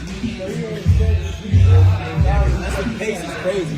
Lester Martinez, a dog. I ain't gonna lie. Canelo fight all slow. And Lester's strong too. So. Okay, what was in your opinion Keyshawn Davis' biggest fight right now? And what happened in that fight? Keyshawn knockout. Annihilation. Do you have a round in mind? He keeps about rounds. Keep 12. Listen, everybody that watches wants to bet.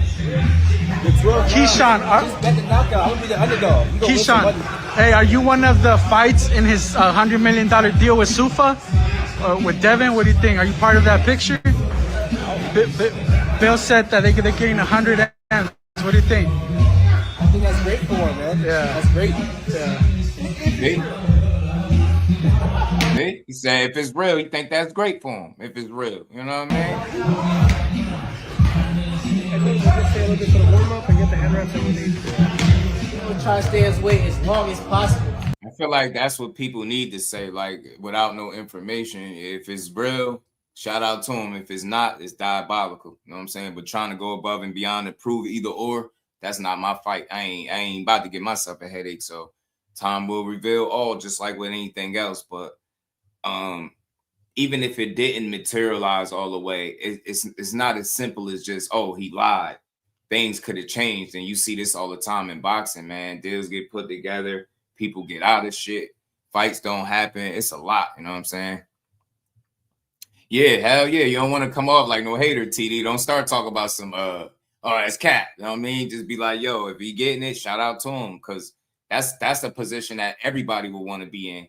All right? Be a part of a lucrative deal like that. I don't care what you say. So that's why I said salute to the Haneys. If they figured it out like that, credit to them. Unfortunately, because we want to see the big fights, and wherever I go, people give you the highest level of compliments. Yeah. The coaches, they know. You can't fool people. Urban Mac, my dog. What happens is people wait till you get a fight to call you out. They don't call you out when you're available. Right. I haven't really been no call-outs lately, though. Nobody. But we see all the streams and all the sparring. They don't want that. Now, you did great. You sparred Blueface, you sparred Dean, and you sparred someone else. Oh, Tommy. All in 3 days. I should have sparred you while I was out there. Should have. Yeah. We should have done that. He told him he should have sparred him. I'm the most hated guy in boxing. Hey, right? You this? I know you don't need no cosign, but Ryan said that he approves of your social media skills. He likes it. He likes what you're doing. He said it's cool. It's a good job. alongside Ryan. You ever sparred? Garcia. I never sparred. Yeah. Now I get you, Cal. For me, like the reason why I'm giving him a little, he said on my soul and just capping. Why I'm giving him the benefit of the doubt, because I know with this boxing stuff, when it comes to these announcements, whether it's premature, right on time, or whatever the case, I know time really reveals all things. Like a lot of these questions we'll have, like you'll see enough stuff play out where we'll know, like, all right, well, that wasn't what it was, right? And then when that happens, I could be comfortable knowing that I gave them the benefit of the doubt into the facts or whatever came out, the details, and then I see what it is and I call it out. You know what I'm saying? But it sounds really good from the outside looking in, but we know what it takes to secure that kind of bag. And like I said, I just want it to be the case because that leads to great fights for us. You know what I'm saying? So it's good.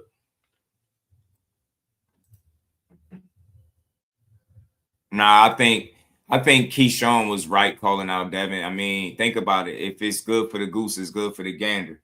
If it's good for Devin Haney to have Keyshawn Davis' name on his hit list while Keyshawn was still at lightweight, then it's okay when Keyshawn start opening his mouth and calling him out. Now, and the thing is this, Keyshawn, you know, Bill was saying, you can keep your word, And then he turned around and said, they don't want that. Keyshawn don't got nothing we should want. So he disqualified for now. So like by Bill saying that directly, you can't blame Keyshawn about the contract. And this is the thing. He A-side. I've never seen an A-side guy need everybody else to send him a contract to make a fight. I've never seen that before.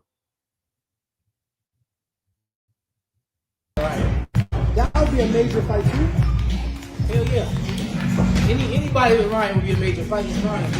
You know, he's the WBC champ. You know who I would like to fight though? I would fight Right. I would fight Lamar Roach. That's a great fight. I think me and Lamar, that would be crazy. I don't think he has an opponent. Because I saw two opponents, they mentioned him, but I know it's not them. He's supposed to be fighting somebody else on the phone with him. He's supposed to be fighting somebody with a credible name for that belt. Let's record that. Who was it, Ellie? It's not Tank. No, hell. And it wasn't Pitbull, because he just fought him. Lamont. The Mexican kid that Shakur fought. The one that Shakur beat. Cepeda. Yeah. Definitely going to be That's a good fight. Yeah, hell yeah, that's a good one. Remember, I always know, like, I like Lamar. Lamar cool as hell. I don't know who will win that fight. Lamar versus Cepeda. Lamar and Cepeda is going to get one. I think that's going to be a hell of a fight. Because I feel like Cepeda is better than Isaac Cruz. Right. So. They're very similar. But he's more Yeah, for sure. He's No, they just a not little similar. taller, I No, they think. not. No, they not. Cepeda got Isaac Cruz and William Cepeda are not similar. Their styles not similar. They not similar. They don't fight alike. None of that. What the hell these people be talking about? What's so similar about them? They Hispanic? That's about it. They don't fight nothing alike. I've never looked at Pitbull and be like, yeah, man, that's how Cepeda fight. They fight alike. They similar. No, they not. Mag 7 was good with it. Shit crazy. Say you want to fight Roach? Tanks make names bigger. Nah, I don't think it's Tank ain't make his name bigger. That don't got nothing to do with Tank. Lamont made his name bigger by fighting Tank to a draw. That's not Tank. We be giving Tank credit for the wrong shit. Tank do what Tank do, but that's better believe him making him take a knee, go to the corner, and fighting him to a draw, and arguably winning in the eyes of a lot of people is what made his name bigger, not just simply fighting Tank. Because if that's the case, then what happened with Frank Martin? Frank Martin fought Tank. Did his name get bigger? No, he actually went into damn hibernation after that. You know what I mean? So Tank is Tank, bro. But nah, Lamont, if Lamont would have got knocked out, nobody would be talking about him because it would have been right what everybody, most people expected. But it's the fact that he showed up the way he did. Now people see the value in him. If you could stand up and fight Tank like that, then you must be a worthy opponent. So don't get me wrong. Tank adds value because I feel like fighting him to the draw makes people interested in his opponent. So to a degree, but nah, he ain't make him bigger. I would say that. better defense than him. Dude, yeah, in the inside.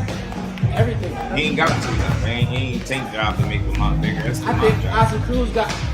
No, I can't even say more willpower. I can't even say that. They're very similar. Yeah, they're very similar. Yeah. Who is Isaac? Me and Isaac Cruz. I think Cepeda uses his jab a little bit better, a little bit more. Huh? Oh. Yeah. That's what talking about the defense. Cepeda's a little more. He thinks a little bit more.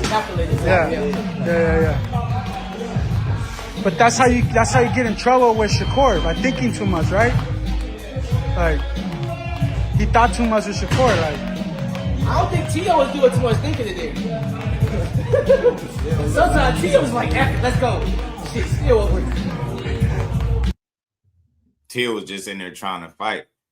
So shout out to Keyshawn, man. He ain't knocked Dev. He said if he got that deal, that's good for him, man. But he also said a fight that he would like to see is Shakur and Dev down the line. But you know, we're gonna get to some more stuff. Dude be talking about on the camera, gotta be a casual. Yeah, Joe, the way it be sounding, talking about Pitbull and Zepeda fighter, like I ain't never heard nobody ever in boxing say that. And I ain't never seen that from watching these dudes enough. You know what I mean? Through the years, they don't fight nothing alike to me. Peta fight totally different. Pitbull bring pressure. And he throw a bunch of power shots. Peta brings pressure, but he got a bunch of volume, right? He'll use his jab a bit more than I think a Pitbull Cruz to me. So I don't know. They just different fighters for real, for real. They really different fighters.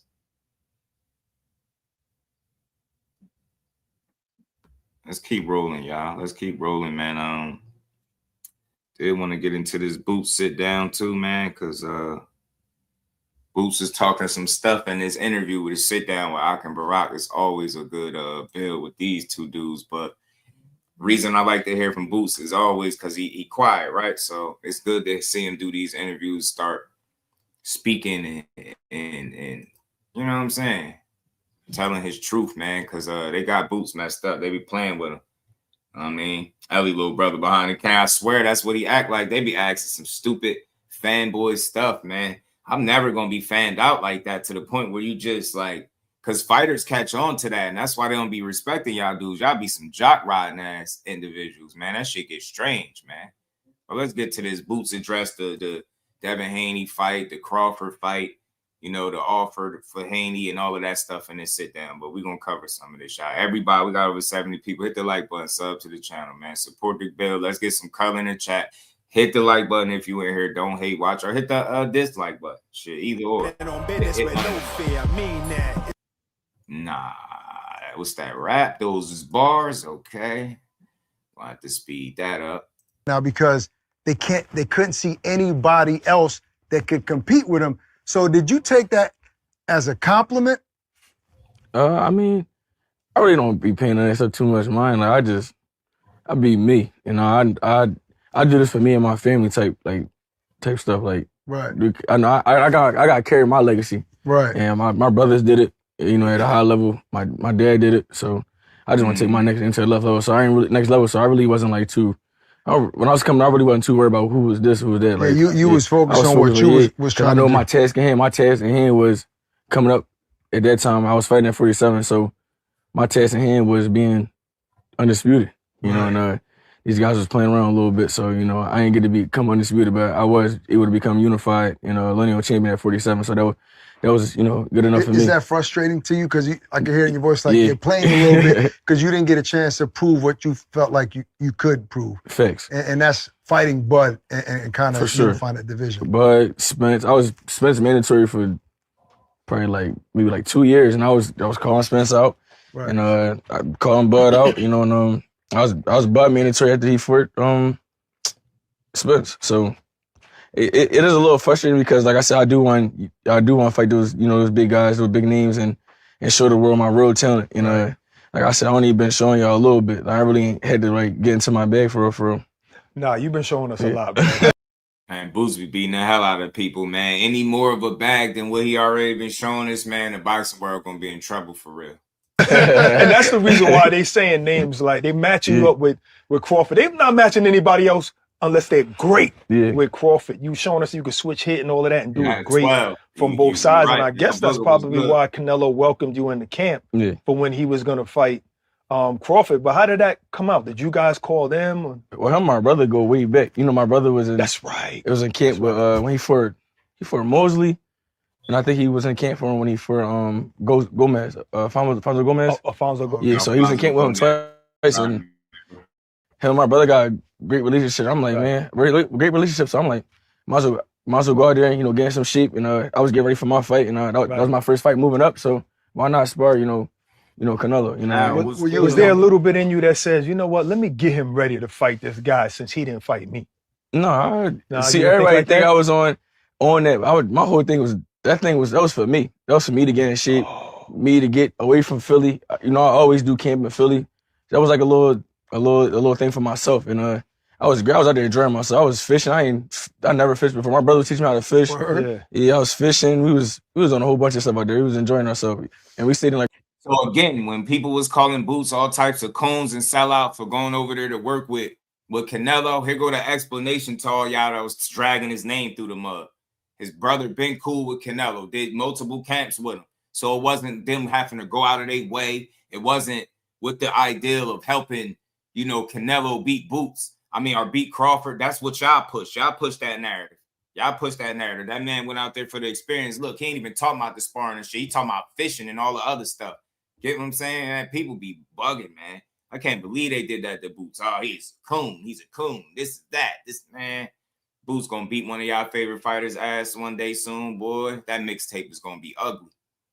It was an Airbnb, but it was like a little cabin. It was something different. Time, yeah. So it was like clear. I had a clear mind, when going out there, and I really enjoyed myself. Yeah, people think you had an agenda or something. People be weird. People who was bringing race into it too. Why you ain't going with the black dudes? That's true. I forgot they said that. That's ridiculous. People weird. When your brother was in camp with Canelo, you were a young boy, right? Yeah. Like super young.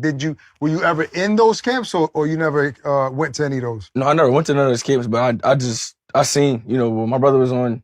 I think they had a 24/7 for Alfonso and Shane Mosley. So he was at a 24/7. So I was able to see it, and I was on the phone with him, talking to him and things like that. And it was like dope because he sparred my brother, and that was probably maybe 16 years ago, maybe 15 years ago, something like that. But at that point, you already knew this was what you were going to do in boxing, right? Because it started real young. Yeah, I started. I've been boxing all my life. Your whole life. Yeah, I'm boxing. I played basketball. I stopped playing basketball, but I give you buckets on the court. Absolutely not. I said that with every guest. Absolutely not. He's gonna pull his hamstring. But hold on. So hold on. Was that your first time around Canelo? Yeah, that was my first time. So how was that interaction like? Like what was? How did he welcome you? It was cool. He was regular. Yeah, he funny dude. Funny dude. Yeah. Oh yeah, he in Vegas with Keyshawn. You already know, Blunt. Yeah. People don't know. People don't know like now that he like speak English like real fluent. Yo, he's super funny. The whole team funny. Absolutely. Yeah. How many rounds did you do with him? I was out there for 2 weeks. So I was out there for I think 13 days. So I think we sparred 4 or 5 times. I sparred. I think we did 4 the first time, 4 the second time. The last 2 times I think we did 6 and I did 8. I think we did 10 one joint, yeah. So yeah. Wow. It was going up. How did those sparring sessions go, and what did they tell you about your game? No sparring sessions went great. I was in there, being myself, having fun. Like I said, I'll be picking his brain. He like 70 fights in. So he know different things and little tricks, and I'm picking his brain. I'm seeing what's working, and see what I can do. And it's crazy. Instead of people looking at Canelo with 70 fights and pretty much having something to offer to Boots where he could learn, probably possibly sharpen his game and his craft, we ignored all that to push he's a coon, a traitor, he's off code, all this weird stuff, when in reality the man just trying to up his game. And that's sad in boxing, where your own people are not smart enough, intelligent enough to know that that experience probably was priceless for Boots, man. Maybe the knowledge he was able to pick up. You heard him say he had a clear head. He did things that he never did, fishing and all that. Like, it's about the fighter. It's a good experience for him, man, good opportunity. But instead of us seeing that, it's a good opportunity for him to grow. Instead of us pushing those things, yeah, man, he's a coon. He sell out. Yeah, he's trying to help Canelo beat Bud. Once I heard that, I was like, y'all some complete idiots, man. Y'all really idiots, man. Don't got shit to do with Bud. Nothing to do with Bud. He had no agenda. You ain't nothing in this world that's gonna make me think Boots don't like Bud or hate. That's weird as hell, man. Only people that push that kind of shit are insecure grown men with nothing going on, for real. I'm telling you, Blunt, that shit terrible, bro. rooting for Boots versus Xander because they want to be on code. Yeah, and that's corny too. I hate that on code shit because people only use it TD when it be convenient, bro. You know what I'm saying? Boots wasn't off code. He was on code. That's what boxers been doing since the beginning of time, going to get work with the vets and the guys that put in the work way before him, man. That experience probably was priceless for Boots. Nonetheless, he messed around and probably got paid to do it on top of that. Why wouldn't he do it? You know what I'm saying? Shout out to Boots. Let's keep going, man. You know, different like that. So it was fun. I enjoyed myself. Was he better than you anticipated? Like sharing the ring with him from what you saw before? He was smart. He take his time. Like he real like super patient. Like the same way he like when he fight. Like the other day I was watching him and Canelo. Right. He was super patient.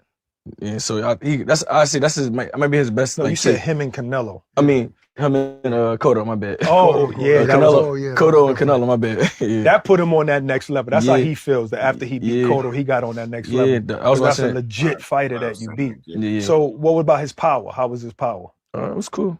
Yeah. I mean, hardest puncher you been in there with? No, the hardest puncher I've been in there was I would say my brother Farrar. Really? Yeah, he punched hard. They not available though. Ortiz not available, neither is Fundora. You know what I'm saying? Could they be better fights? Possibly, but I think Boots made the best fight that was available for himself. With Ortiz suing his promoter, that took that fight off the table for him. So I think Boots made the best fight for himself, and it's a unification. So low key, it's low key better than Ortiz because of what he can gain from it, and that could put him 2 titles in. He'll be halfway to undisputed with just 2 fights at you get what I'm saying? 154. I love it for Boots. Still getting in there with you? Yeah, he's still getting in there. Yeah, he like 260 right now. You know, your security and your sparring partner. Security, sparring partner, all that. Yeah. You always show a lot of love to your brothers and always say that they're the ones that inspire you, not so much other fighters. So you grew up in Philly, which obviously people know it's a tough city to grow up in, but it seems like because you're so talented and you were destined for greatness that you were like maybe sheltered and protected so you don't go a different direction and you know, follow the wrong path. Is that accurate to say? For sure. You know, I was glad to be able to have my brothers, my dad as well, you know, but you know, they seen everything. They like, bro, like just stay in the gym because you never know when you're gonna get a call. You never know when you never know when you want to fight. So you just like, stay in the gym, stay busy, stay active. To me, when you contact the trainer of the fighter instead of the manager or the promoter, that's already like you get what I'm saying? It's sketchy.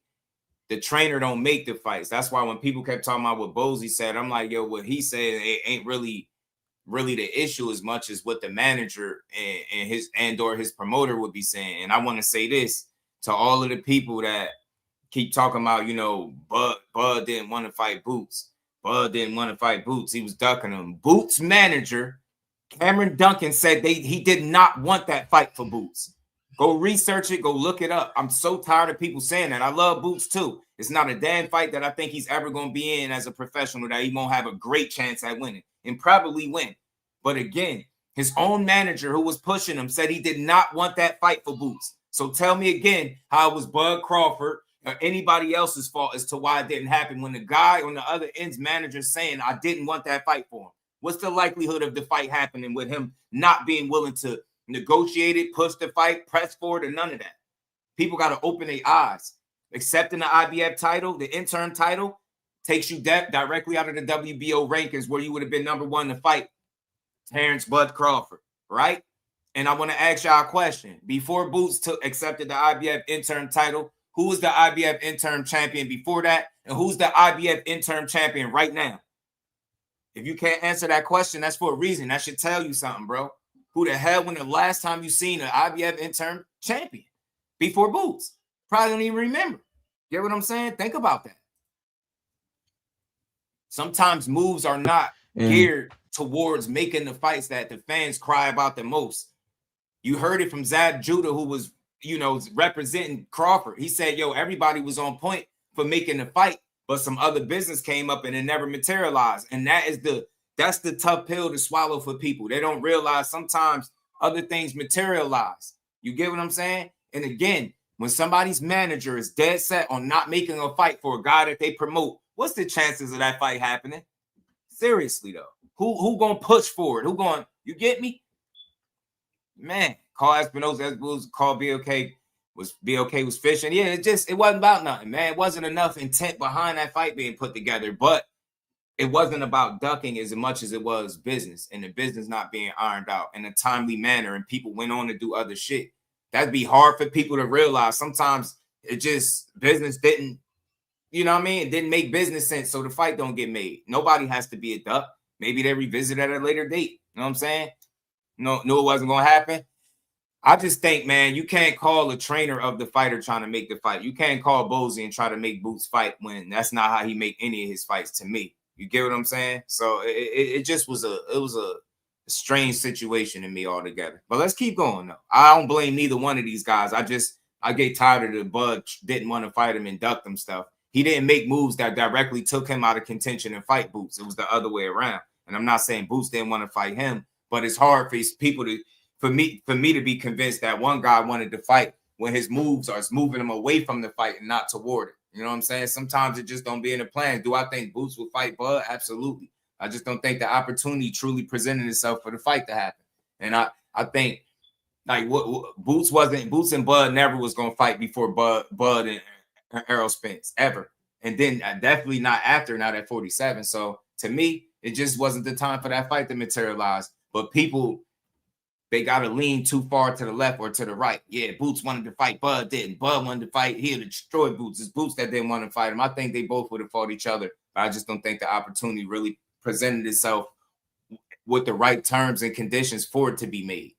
Then as soon as you telling me you got to contact Bozy and try to make a fight on BLK Prime when they loyal to they fight on Showtime, that's silly. You know what I'm saying? It's silly for him to go over there and do that.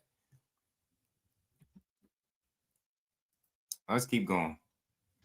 Leave the girls alone. have you ever got to a crossroad in the city where maybe real quick, it might have been smarter for him to go that route, but at the end of the day, you still can't say that move puts him any closer to fighting Crawford, right?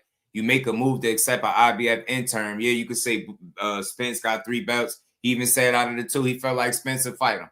But again, the argument can't be after he makes that move that is Bud not trying to fight him when that move directly takes him out of any rankings. So it's not about the belts because the fans are saying he wanted to fight with Bud so bad. He wanted to fight. You get what I'm saying? Then when he makes a move that takes him further away from the fight, they still arguing that it's Bud not wanting it. When in reality, it's guys making moves that don't benefit that fight being made. You get what I'm saying? Making a fight with Avanesian doesn't make Bud and Boots. You know what I'm saying? Or vice versa. Boots taking the IBF interim doesn't make Boots and Bud, right? So they both made moves that didn't put them any closer to making a fight. But I don't put the blame on any of them. I just think he never was getting that fight with neither one of them dudes at 47. You know what I'm saying? Let's keep going. You wanted money. You was trying to buy some. You know what I'm saying? Hunter, I get you. You missing the point though. It's the people that continue to push that Bud was the guy that was scared. You can't convince me that Boots is the guy that's chasing Bud, but then accepts an IBF intern title. That move doesn't make sense. If it was all about Bud, I think you missing what I'm saying. People, you making sense out of it, and I get it, but it's people pushing it was Bud not wanting to fight. But when the fighter on the other end accepts an IBF intern title that takes him out of contention to fight him, you can no longer tell me that guy is chasing Bud Crawford when he clearly made a move that would put him closer to fighting Errol Spence than Bud. That's all I'm saying. Notice, Spence didn't get this kind of flack for not fighting Boots. It was Bud that got all the flack.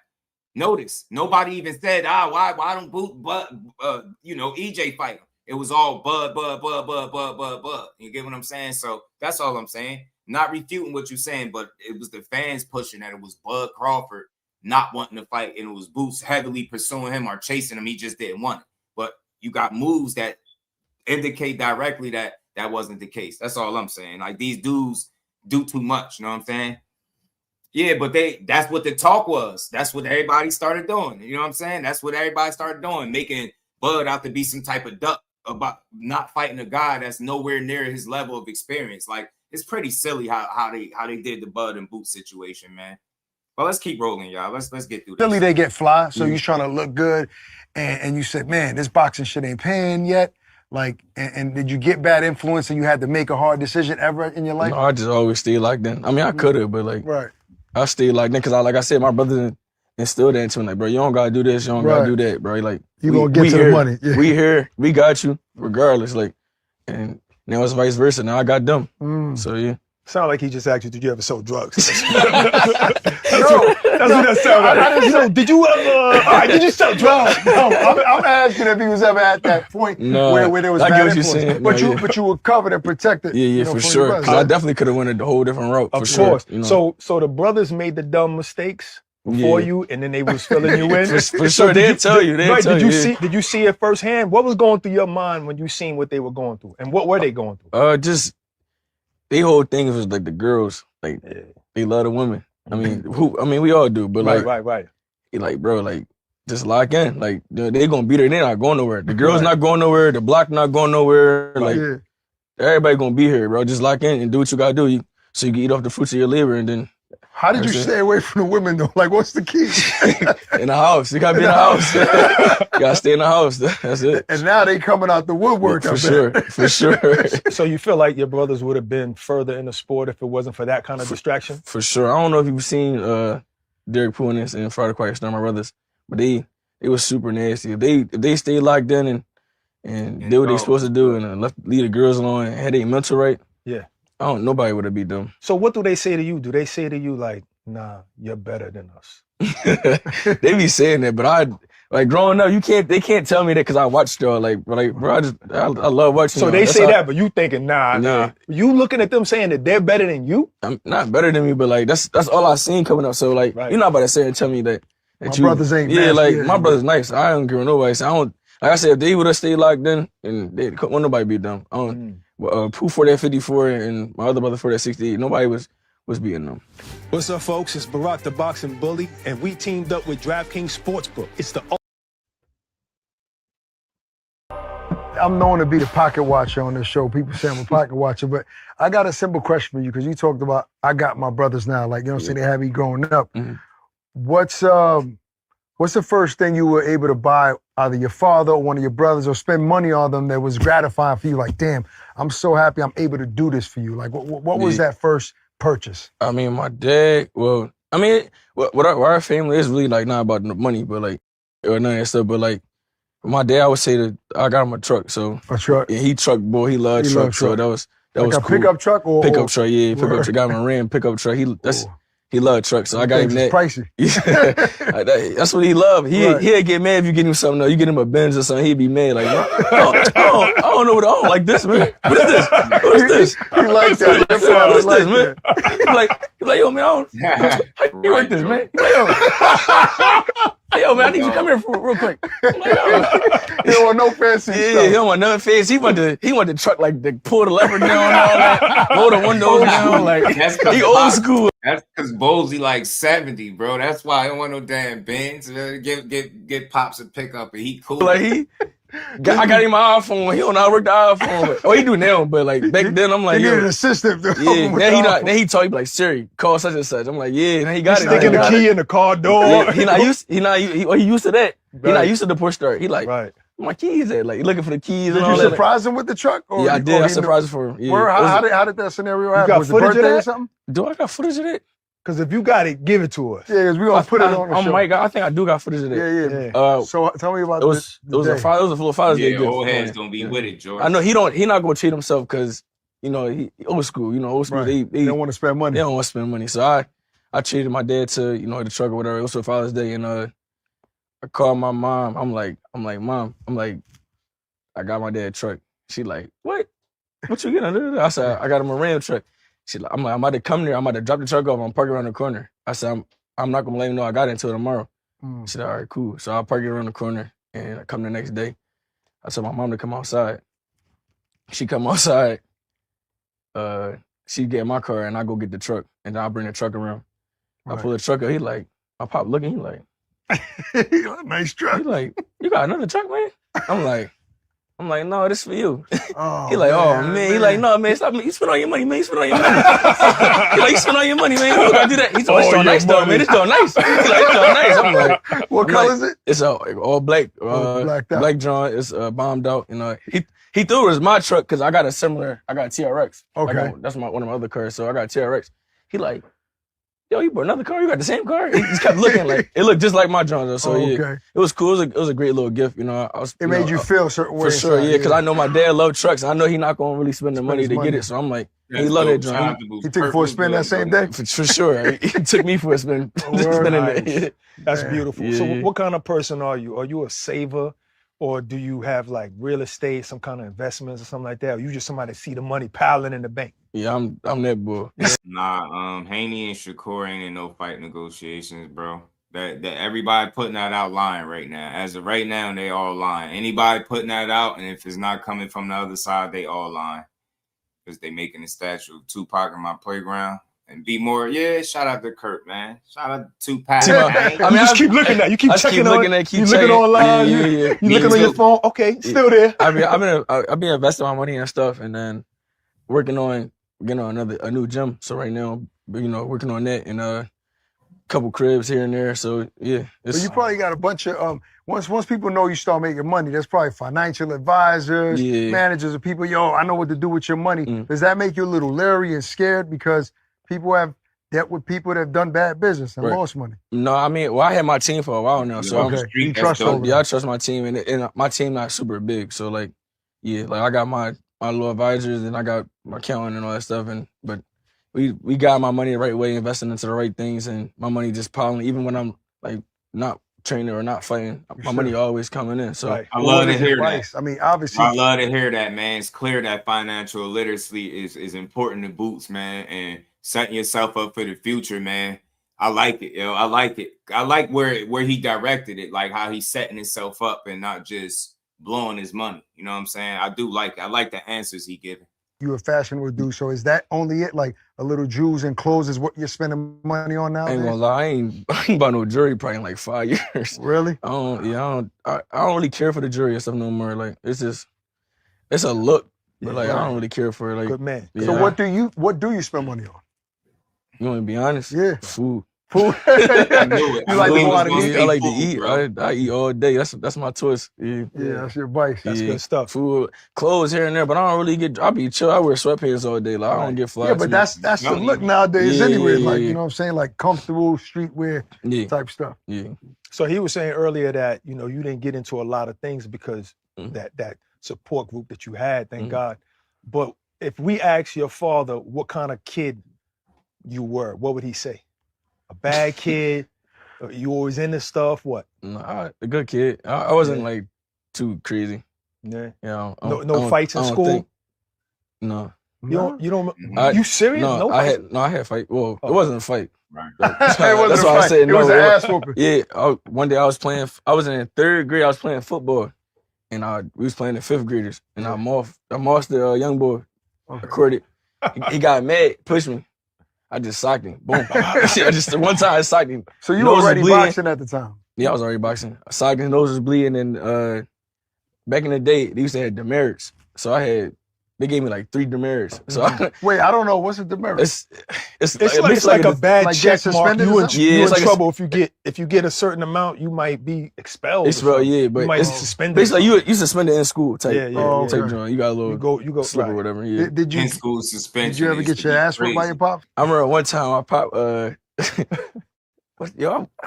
forgot what happened. Something had happened and he like come on, we're gonna put the gloves on. I was probably like, yo, I was like, you know what I'm talking about? Yo, I might have been like 12. Yo, you must have been talking slick. I did something. I forgot what I did. He like, you know what, man? Come on, we're going to the gym. We're going to put the gloves on. I'm like, what? Like, we're going to put the gloves on. Putting hands on him too, yo. Brother, can he tell me, we're going to put the gloves on? I'm like, I got to box both of y'all. Like, it's crazy. Like, I'm like, yo, I forgot what I did. Yo, if I remember what I did, I'm going to tell you. I mean, that was crazy. It was a crazy day, though. Did you box? I mean, we boxed, though. So he beat you up?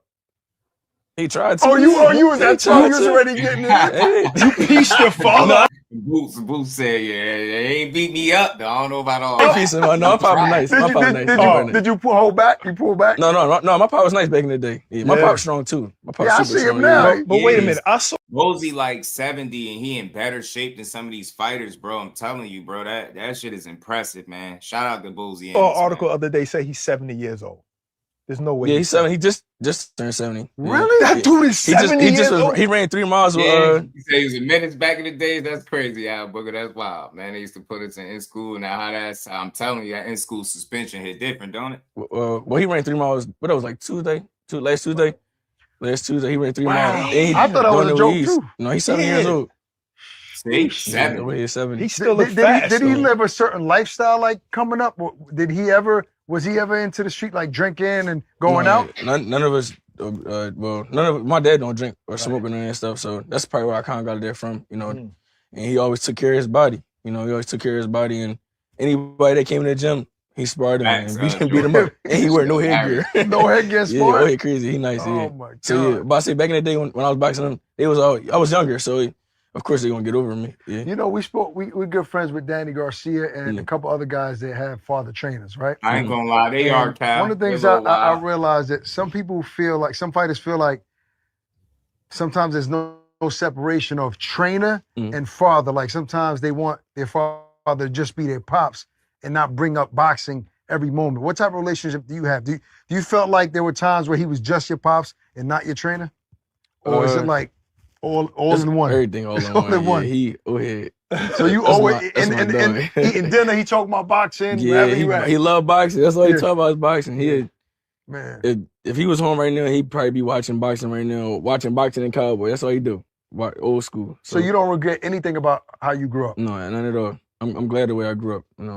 It was kind of like perfect for me. Right. It made me the person I am today, for real. Who was the first person you wanted to be like? One of your brothers or your dad? I would say my dad, because I was always seeing them box everybody with no headgears on. And I used to want to do that. Like in the amateurs, I used to hate the headgear. I used to want to take my headgear off. So I used to hate the amateurs, period. I was trying to turn pro at like 15. Why? I never liked the amateurs. I never had an amateur style. Like I never was that pity pad throwing a bunch of punches. That's not me. Like the way I was winning for my fights was I was always hurting somebody or stopping somebody. Right. And I was like super accurate. Like, I was never on that the pity pad. Points and stuff. Yeah, points. I hated that. And I mean, I'm glad I did, the tournaments and things like that and foreign those things, and because it helped me today as well. But right. Yeah, I hated it. I hated it. So did you ever do you have dreams to be an Olympic gold medalist? No. Never. Mm-mm. What was your dream? Just a championship in pros? Turn pro and win every belt, every division that I'm at. So that been my goal price, and I'm gonna say like 14, 15. Wow. So in the amateurs, did you have any rival that you went back to back with a couple of times? I had a bunch of rivals. Africa, Richardson Hitchin. How many times you fought him and who won? We fought twice. I beat him all times. Okay. Who else? Jamie Ortiz. I think we fought twice. I beat him twice. Who, Jermaine Ortiz? Yeah. Okay. Yeah, I was at 41. I probably shouldn't have been at 41. I should have been probably fighting 52. Oh, that time. So you was way bigger than those dudes. And I feel like I was fighting in my real weight class. Like when I turned pro, I moved up. Like I didn't. Like you people have to drain. Yeah, people usually go down when they turn pro. That's true. If I would have fought 52, then I probably would have turned pro at 47 or whatever. I was trying to get to 40. I couldn't make 40 no more. Yeah. So my body was done. But when I turned pro, I was fighting like in like a little catchweight, like 44, 43, and then But anybody you lost to in the amateurs that you wish you could get your leg back in the pros? Russell. I fought Russell. Gary Russell. I think we fought like 4 or 5 times. I think. Not Allen. You talking about Antoine. Antoine. I think he had 35 or 40. Yeah, 40. 40. Right? Yeah, 40. Yeah. Him. I fought him like 4 or 5 times. A lot of these guys, we all fought each other. And you know what's crazy? Because we was talking to his father one time, and he said, "Yeah," he was talking about you. He said, "Yeah, he just beat that boy the other day, but we didn't know him at the time." Yeah, he was talking about you. We found out in years later. Oh, he's talking about that was a long time when you were still amateurs. Yeah, we was. So you would love for him to go up so you could fight him again. Yeah, for sure. I mean, he doing this thing at 40, and that's true. I'm like all my peers that I came up with, they all doing their thing. To the Shakurs, Africa, or everybody we could grow with. Everybody don't do anything, I'm proud of them. Yeah, I gotta see them. You gotta see them. But who are you? You seem like a lone wolf, right? Yeah. Like you don't really have real friends in the sport. Like, and are you? Is there one boxer that we would know that you would consider a friend, a real friend? I about to say, I don't hang. I be by myself. I don't hang with nobody. I don't need no crazy You don't be guys clicked to up. ride. Yeah, I'm cool. Like if it ain't my family or the members from my gym, I ain't really messing with them. Yeah, I mean, cool boy stuff. I hang with him. And that's about it. Especially if they're a potential opponent. You ain't I ain't trying. to key with them. These boxing guys is weird. They real like fake and phony. So I don't be on it. Like I see you. You say what's up. That's cool. I say what's up back. But that's it. Like yeah. You a big fan of boxing like your father? Old school, not old school, but like the Floyd era, like Purnell. Really? Yeah. So is there anybody fighting today that you can't miss their fights? I would say, I would just say anybody from my gym. Seriously? Like Cool Boy, Andy. Okay. And that's just like a support thing. My 2 young fighters that I got, 3 young fighters I got. So I watched them. Well, I like what's his name? Bam. Yeah, Bam, dumb nice. I like Bam. I like Abdullah. Oh, Abdullah nice. I think Abdullah. I sit there and watch Abdullah. I can watch Abdullah, and it's the kid from Baltimore, or I think from DC. Not Roach. No, he a young boy. He might be like 8-0, 8 knockouts. Oh, I don't know who that is. There's so many young fighters out there. His name's Scooter too. I don't know. Davis. His name Derek Davis. Scooter. Is Scooter Davis? You don't know him? I'm gonna look him up. Nah. Yeah, I think he's from like Baltimore or DC. He's nice though. Yeah, I be seeing him. I be seeing like little highlights on the gram. I ain't never seen him like on TV, but I be seeing like little highlights on the gram. I'm like, yo, he nice. I like him. And that's a young guy. He young. He might be like 20. Did you see that video where Shakur was talking about who he watched before his fight with Teofimo, and it was like a little kid? No, I ain't never see that. Yeah. I mean, that's true though. You can learn from anybody. I always say that. You can learn from a little kid. You can learn from anybody. Like you just got everybody's styles is different. It's okay to steal from different people. So who did you steal from besides your brothers? Besides my dad, my brothers, I would say besides them, I always watch Floyd and Floyd, Purnell, and Roy. Those are my 3 favorite to watch. Purnell's my favorite fighter of all time. Yeah, and that's before your era. So you have to go back and watch old fights. Yeah. You never watched them live. What was the fight, the Purnell Whitaker fight that impressed you that you saw? Was like, wow. I ain't gonna lie, the Chavez joint, that was my favorite joint. Like, biggest rivalry ever. I still watch that joint today. I'm like, yo, he was cooking him. Like cooking him, bro. It wasn't even close. Yeah, it was crazy. Yeah. Easy work. Yeah. Did you ever you felt like you ever got robbed in the amateurs? For sure. Like big tournaments? For sure. The fixes already be in. They USA Boxing, they already be having their picks. They already know who they want. Who they want to go to the Olympics and stuff. So that's why you hate amateur boxing. That too, and I never really cared for the amateur. I always wanted to turn pro. Like that's my goal was to turn pro and rack up every belt. My bad, y'all. Say if you notice, score the smallest out of everyone. Shout out to Moon Man. What's good? I like Boots because he like to fight, take a few shots, but he'll give you a few back, and they hurt. Yeah, for sure. Yeah, man. I think some of it is the clothes. Making Boots look big, but I think some of it is Boots just being a big kid. Like he up there where you get me, where his body could breathe a little more. So I'm pretty sure naturally in between fights he gains a bit more weight. And you heard what he said. They asked him what he spent his money on. That man said food. Boots said food. I like to eat. Some of our Philly guys, they like to throw down, bro. You know what I mean? So I think it's some of both. I think it's the clothes being big and baggy, and then I think it's Boots being healthier just at 154 pounds. So his face looked more full and stuff like that. But I cannot wait. Yeah, he closer to where he need to be at, and he ain't killing himself. You can tell the weight cut ain't killing him and none of that stuff. I can't wait to see him show out. I hope he's style on Xander, and I really like Xander, but Boots have gotten slighted for so long. I'm sick of it. And it's unfortunate that it got to be Xander, somebody I really like. But Xander got more room for failure, if that makes sense. He's younger. It's people that expect him to lose. So if he take a loss, people gonna be like, you know what, you lost to Boots. Boots the phenom. Boots supposed to be this and that. If Boots lose, he was a hype job. I told you. He never fought nobody. He never did this. He never did that. And I'm sick of that, y'all. I think this is by far one of the most talented fighters we have in this sport. I really do. And everybody say, look at him. He jump off the screen at you. You look at Boots, seeing him fight David Avanesian live, y'all. Oh my God, seeing this dude put together an N1 mixtape in real time. Like when I say it wasn't a second of time that I didn't enjoy. I enjoyed every second of my time watching this dude, from the time that he walked out to the time he walked up the 3 steps, got in the ring, made the little lap around the ring that they all do, all of that, bro. From the very opening bell, this dude commenced to beating your ass, yo. He was treating Avanesian in there. And again, the good thing about TV, we get to see it from all the different angles. Shout out to D for the win, my homie, man. We was in there with some good seats. Y'all could see Boots putting belt to Avanesian ass. You could hear the punches from your seats. This dude he punching for real, bro. Don't let nobody stupid tell you he not. Go watch him fight live and watch how you can hear his punches from your seat. You know what I'm saying? Now, of course, we ain't doing no nosebleeds. I don't know about that, but man, Boots is beating the hell out of Avanesian. It's so fun to watch this dude perform. And you can see his levels, because the dope thing about a card when you go to it is it's like it progressively gets better. It starts off a certain way, but by the time you get to the co-main and the main event, you're seeing some of the best talent on the card. And Boots did not disappoint, bro. He got in there and he completely styled on Avanesian. He had a dope-ass walkout with the Undertaker theme. He had everybody standing ovation.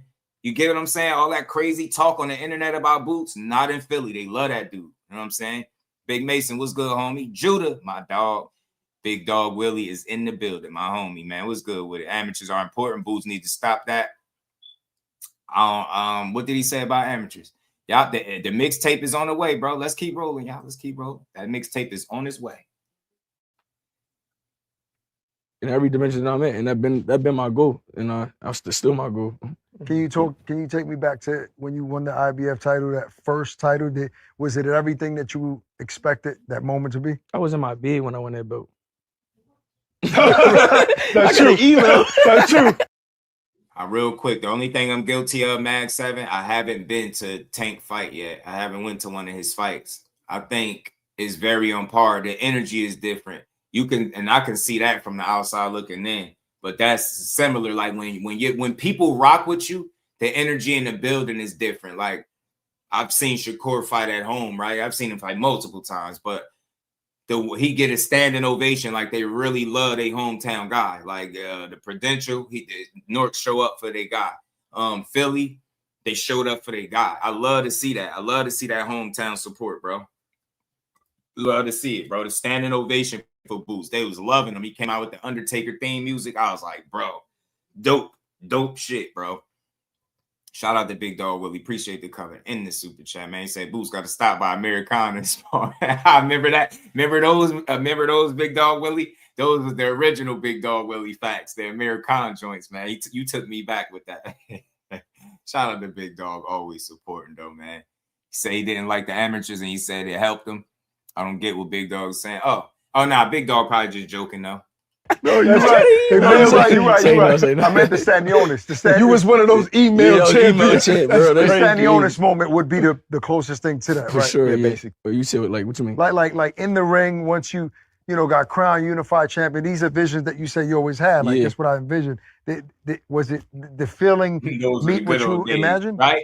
It was picture and everything. I ain't gonna lie. It was regular. Everybody else is more hyped for me than I was for myself. Like I just, cause I already knowing, like I know what I could do. I know I'm gonna. Hey yo, real quick, y'all, real quick. Baby Do is home with me today, right? Baby Do is home with me, so I'm like multitasking. I gotta go check on him. I'll mute myself, come back, go check on him. I just went and checked on Baby Do a couple minutes ago, y'all. Yo, Baby Do done dumped out a whole box of cereal. I just had to share that with y'all because I'm a pops, I'm a father, and before anything, even before content creator, all that. Yo, I go mute my mic. I'm letting the interview rock. I walked away real quick. Yo, baby do got yo. I just gotta laugh at it. Yo, baby do had the biggest bowl of cereal I've ever seen in this house ever.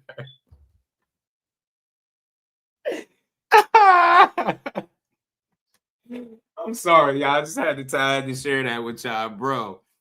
I go in there and look. I said,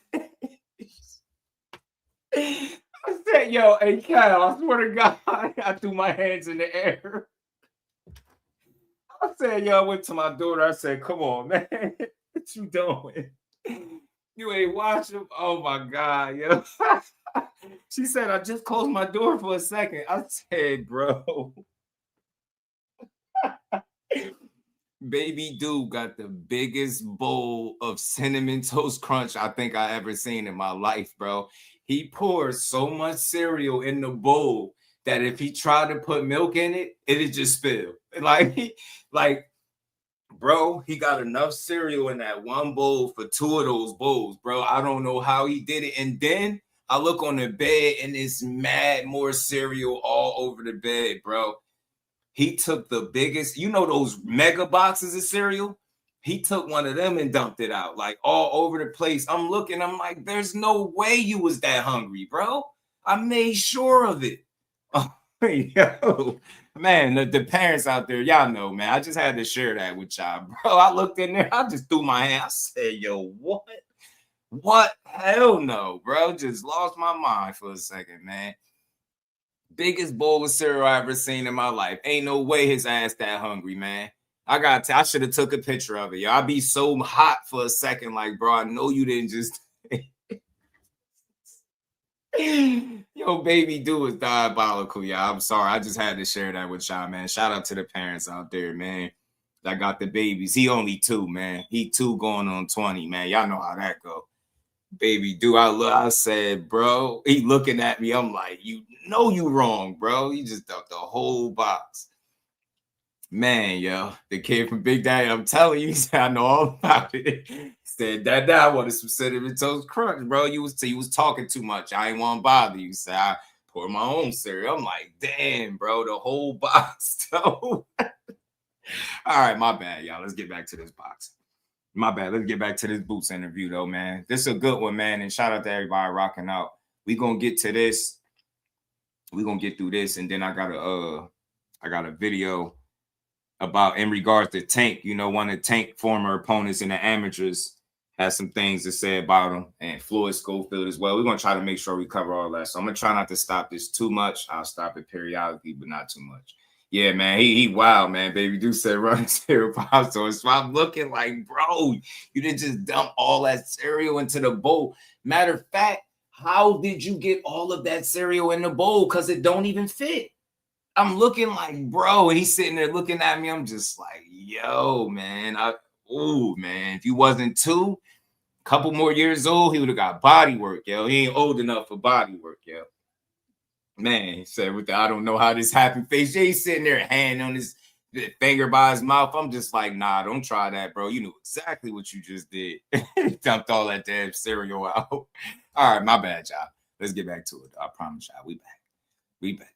I love my babies. Guys, so when I do it, it's not a surprise. Wow. Like when you see these guys break down and crying and all excited, that's probably a long time dream, or they really didn't believe in themselves. With me, I believe in myself. I know I'm getting my hand ready at the end of the night. So hell no, I want to get you excited because you do have like this calm vibe. Yeah. You don't get excited about too much. One of them belts that get me excited. Nah. Pardon me, Tay. Not Bam. Pardon me. Julian Hammerhands Rodriguez. Not Bam. Pardon me if I said that. Julian Hammerhands Rodriguez. He was somebody. Matter of fact, the dude that just beat Avius Griffin. Remember, he beat that was Bo Mac fight. He beat Avius Griffin, the dude that gave Avius Griffin his first loss. Hammerhands. He upset a couple of guys too. He got just one loss, but he been upsetting guys. You know what I'm saying? But he told Tank to take his tampon out. That's what he said. That's what he said. Oh, we about to go eat dinner. You ready to eat? Facts. They get me excited. But yeah, I'm a chill boy. I'm not too hype on nothing. Like I don't think nothing can really get me like super like excited. Right. Yeah. But my thing is, as long as I'm like when I'm fighting for these belts and all that stuff, they get me up. Right. Training camp locked in. You know, I love like when I'm in big fights, like for example, like the Stay in this fight, that whole camp, I had a great camp. This fight camp going great. So like I love like that big. Yeah, he got it off in the amateurs against Tank, but the thing is, man, Tank is so much different from the amateur fighter that he was to right now. He's so much more calculated and patient. And he a sharpshooter, man. A lot of these dudes or these guys that got these wins off as amateurs, man, he'd spark them, in my opinion, if he fought him as a pro. I mean, Hammerhand's got some size on him, but I wouldn't pick him to beat Tank. It'll be a stretch for me to pick him. Everybody be saying it. Like, this ain't nothing to me. I've been here before. Yeah, this one's going to be big. Well, these kids great, sure. On June 27th. So you was going back and forth with Virgil Ortiz for a little minute. What did he mean? Fill us in on what he meant by saying, oh, you know, there was a fight offered in Saudi Arabia and you said no. Yeah, you responded to that or something. What's crazy is people just take anything and run and not look at the like time. Like I think I had just fought and I think there was a second Karen fight. Okay. I had just fought and we had already had already locked in. Who? Stanionis. Okay, yeah. We were just waiting for the date. And they had wound up saying like, why would I turn down a unification to fight for an interim at a weight class that I'm not even at? That don't make any sense. Right. So it don't make no sense. See that? But you see that? People try to paint Boots as a duck, but listen to him tell his truth. He already has Stanionis locked in, and that fight will be a unification fight instead of fighting at a weight class that he never fought at for another interim title when he just had an interim title at welterweight. Hell no. I respect it. That's why I said the shit wasn't about no ducking, man. It was about Boots trying to fulfill his promise. He told people, look, I want to be undisputed, and he tried. And that was his attempt to do it. That was the last fight he could make. He beat the living hell out of Stanionis, gave us all our money's worth, right? And then he moved up, made that demo out of Lima, and now Zayas is on the chopping block. That mixtape will be made, bro. That mixtape will be made. He just want my attention, Tay. That's what them do. I noticed that. I got to get better, man. I've been doing this too long. I got to start ignoring people like that and just say anything. They just be trying to. I want to go do that. Anybody in their right mind, I'm going for the unification. I'm not about to go to 154 and fight for an interim. I ain't duck nobody, and everybody knew that. Right. Like, anybody can get it any day. Like so, yeah. Like people be crazy. People know I don't talk. Right. I'm like, yeah, I'm talking now, but like, I really don't care like the talk and all that on the internet and all that. I know I got people be trying like, you got to sell the fight, you got to do this, you got to making it, bro. Something might be wrong with me because I can't really talk too much because I really will put my hands on you like real life. Like, no, real rap. Like, that's why I don't be trying to go back and forth. Even like I love the press conference, I love it. We going back and forth, Now I can't put my hands on you for another 2 months. I don't be trying to go back and forth. Even like at the press conference, I really don't care like the talk and all that on the internet and all that. I know I got people be trying like, you got to sell the fight, you got to do this, you got making it, bro. Something might be wrong with me because I can't really talk too much because I really will put my hands on you like real life. Like, no, real rap. Like that's why I don't be trying. And when you say it like that, when somebody say they really put their hands on you, they really mean it. And we all know Boots got hands. You see how he monstered the young boy. Young boy pushed him. He socked him and split his shit. You know what I'm saying? Boots ain't playing. He ain't about to be doing too much back and forth. He gonna really put hands on one of y'all. I'm telling you. So I'm gonna really put hands on you. Remember 3-1 choke. Go back and forth. Even like at the press conference, we going back and forth. Now I can't put my hands on you for another 2 months. Like I feel like that's a waste of time. Like, but that's gonna create anticipation. Yeah, like, for sure. But like these guys be going back and forth on the internet, or they running with this narrative, because I don't say nothing. I don't really. Back then I really didn't care to say nothing because like I know what's going on, and everybody in the boxing world that's coming up really know what's going on. But they gonna paint this narrative that this person ducking this. Y'all know what's going on behind doors. Well, you had some good. Nah, but I want to say this though, and I hope they say it at some point. They always do great interviews, regardless if they say it or not. But it's a lot of power in Boots' voice.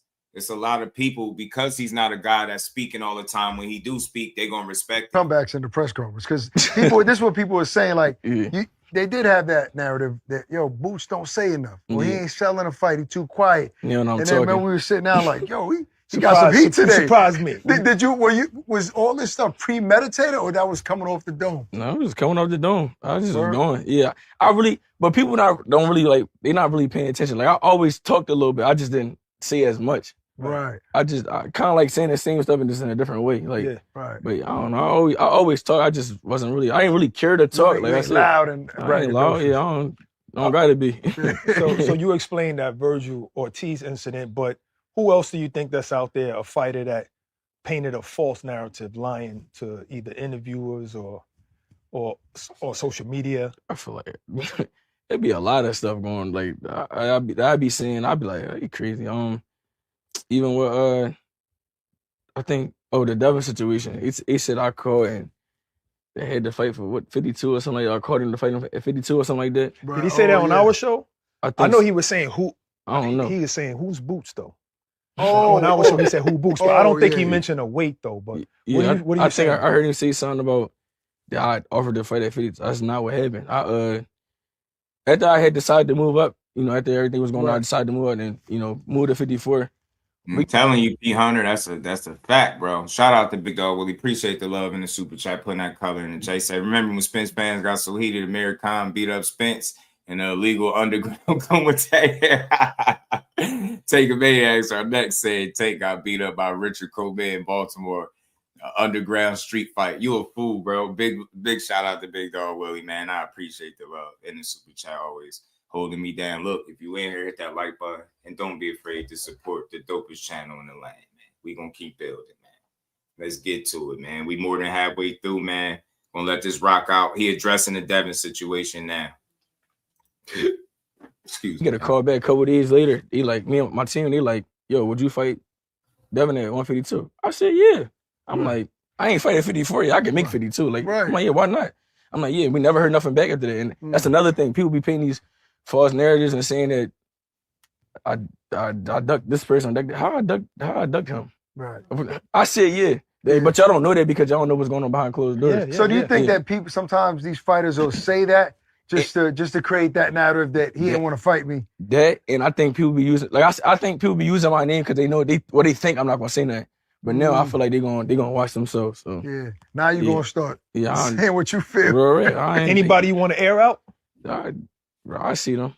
I see them. See, you still quiet. Yeah, I'm quiet. Because I don't really be trying to talk to them. That's really ain't me. But like, they crazy. I'm telling you, they crazy. Look, obviously your name was attached to Virgil, and that fight supposedly was about to happen, right before the lawsuit with Golden Boy and stuff. Yeah.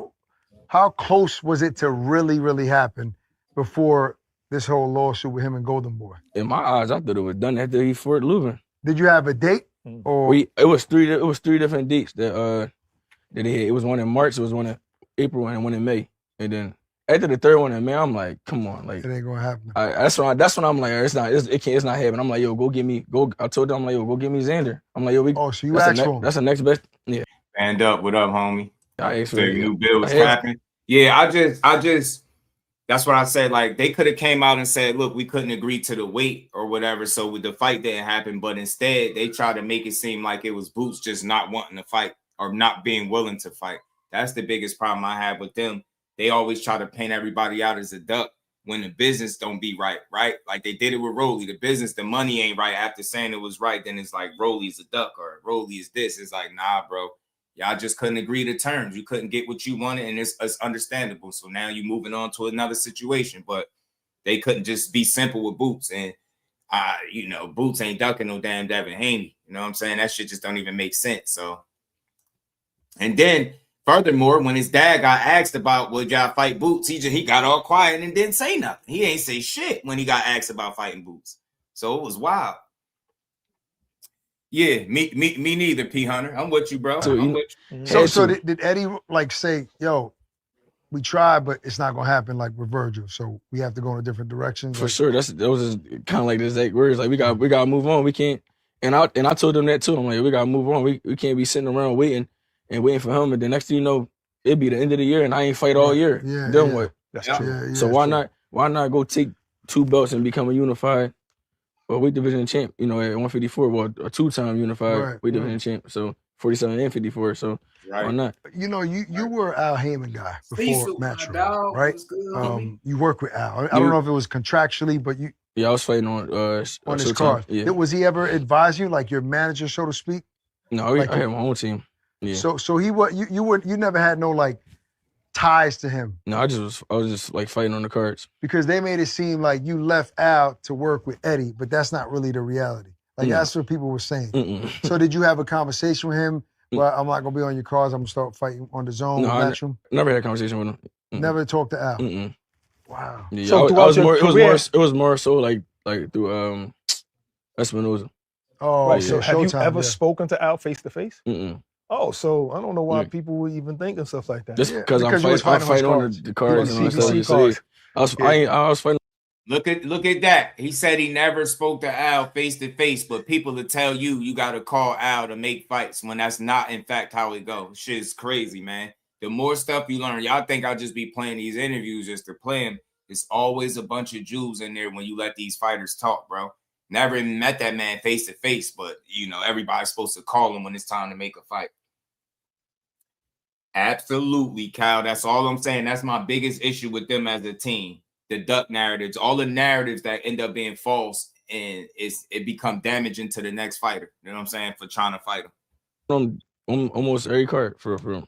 I had asked Xander, I said, who do you think is the better fighter just looking at them? You or Ortiz? And he said you. So I'm gonna ask you, who do you think, just eye test, who looks like the better fighter? Ortiz or Xander? Or even Fundora as well? Everybody different in their own way. Right. But I would say Xander a little better than those guys because I feel like he'd do a little more. Like what? I feel like with those guys, with Ortiz, you know what you're getting. He coming straight for it. Right. With Fundora, he tall. With Xander, I feel like he could box a little bit and he try to rumble too. So yeah. Right. But that doesn't mean that he might be the toughest fight because maybe Fundora because of the height. What do you think? You don't know till you get in there. I can't really say because I'm not in there with these guys yet. So, but I don't. To be honest, I don't think none of these guys touch for me. So wow. Yeah. You know, you mentioned Abdullah Mason, who's a phenomenal fighter, became champion, and he went, to another country and did it. He's in a hot division, right? Like 35. Obviously, Shakur went up to 40 and all that. And you got all these guys in these divisions. When the smoke clears, right? They're smaller than you, right? So they're not really potential I don't opponents. think he's better than Fundora either. Do you think Shakur is the best fighter of that era of those guys? I mean, he proved it with Teofimo, but him against Devin or him against Tank, who do you think will come out on top when that's hurt? I don't know. They all great fighters. I don't know. That'd be some good fights. Yeah, I feel like they all smart in their own way. They all do different things in their own way. But I don't know. I don't know who will come out on top. You know, they all be a great fights though. I can't really say. You can't say who. Yeah, because I mean I'll watch it. Right. You know, I can't really say though. Can't really say. Have you ever been impressed by any of those fighters that he named? Oh, Shakur, Tank, or any of these guys in their fights? For sure. Shakur, Tank, all those guys. Yeah, they definitely nice. Shakur put on a beautiful performance his last fight, and he looked good. Yeah, that was easy. You know, after you beat Stanionis, I was actually hosting in the host position on the Zone that night, and Eddie was in the ring and said, Jaron is top 10 pound for pound. Like, I don't know if you remember that day. Yeah. Even me, I got caught up in the hype in the fight, and I said, I think so. But after that, people started saying, not yet. He needed another big name. Is that important? Go ahead. Not to cut you off. This the same person that going into this fight, everybody was like, this fight 50-50, this fight 50-50. Right. As soon as the fight come, I beat him. I make it look easy. They try to make it seem like Stanionis was a bum or yeah, that's like, so true. Like he was chilling me. I'm like, yo, this the same. Stanionis is the same guy that nobody wanted to fight. We asked for him after my fight, after I fought Karen the second time. Right. I told Eddie I think it might have been like a day or two later. I'm like, go get me Stanionis. Let's make this unification happen before I do anything else. I'm like, I can't leave this division without me, being unified or taking somebody's belt. And he went to go get that done for me. But it's just crazy how people be paying these crazy, like, Like I ain't fighting when you nobody. make it look easy now all of a sudden. Yeah, like Stanionis is a guy that nobody wanted to fight. He was a champion. He was kind of like the real boogeyman at first. So nobody was calling him out. Nobody was fighting him. I call it extra. I'm like, yo, go get me him. Yeah, go take his belts. Like it'd be crazy. Like people don't. And he 15-0 running through everybody at that time. Like it's crazy. Like is that when you realize, like, all right, these fight fans ain't never gonna be satisfied? Yeah, I don't be caring no more. I ain't gonna lie. I wasn't really sold on Stanionis when it came to fighting you. Yeah.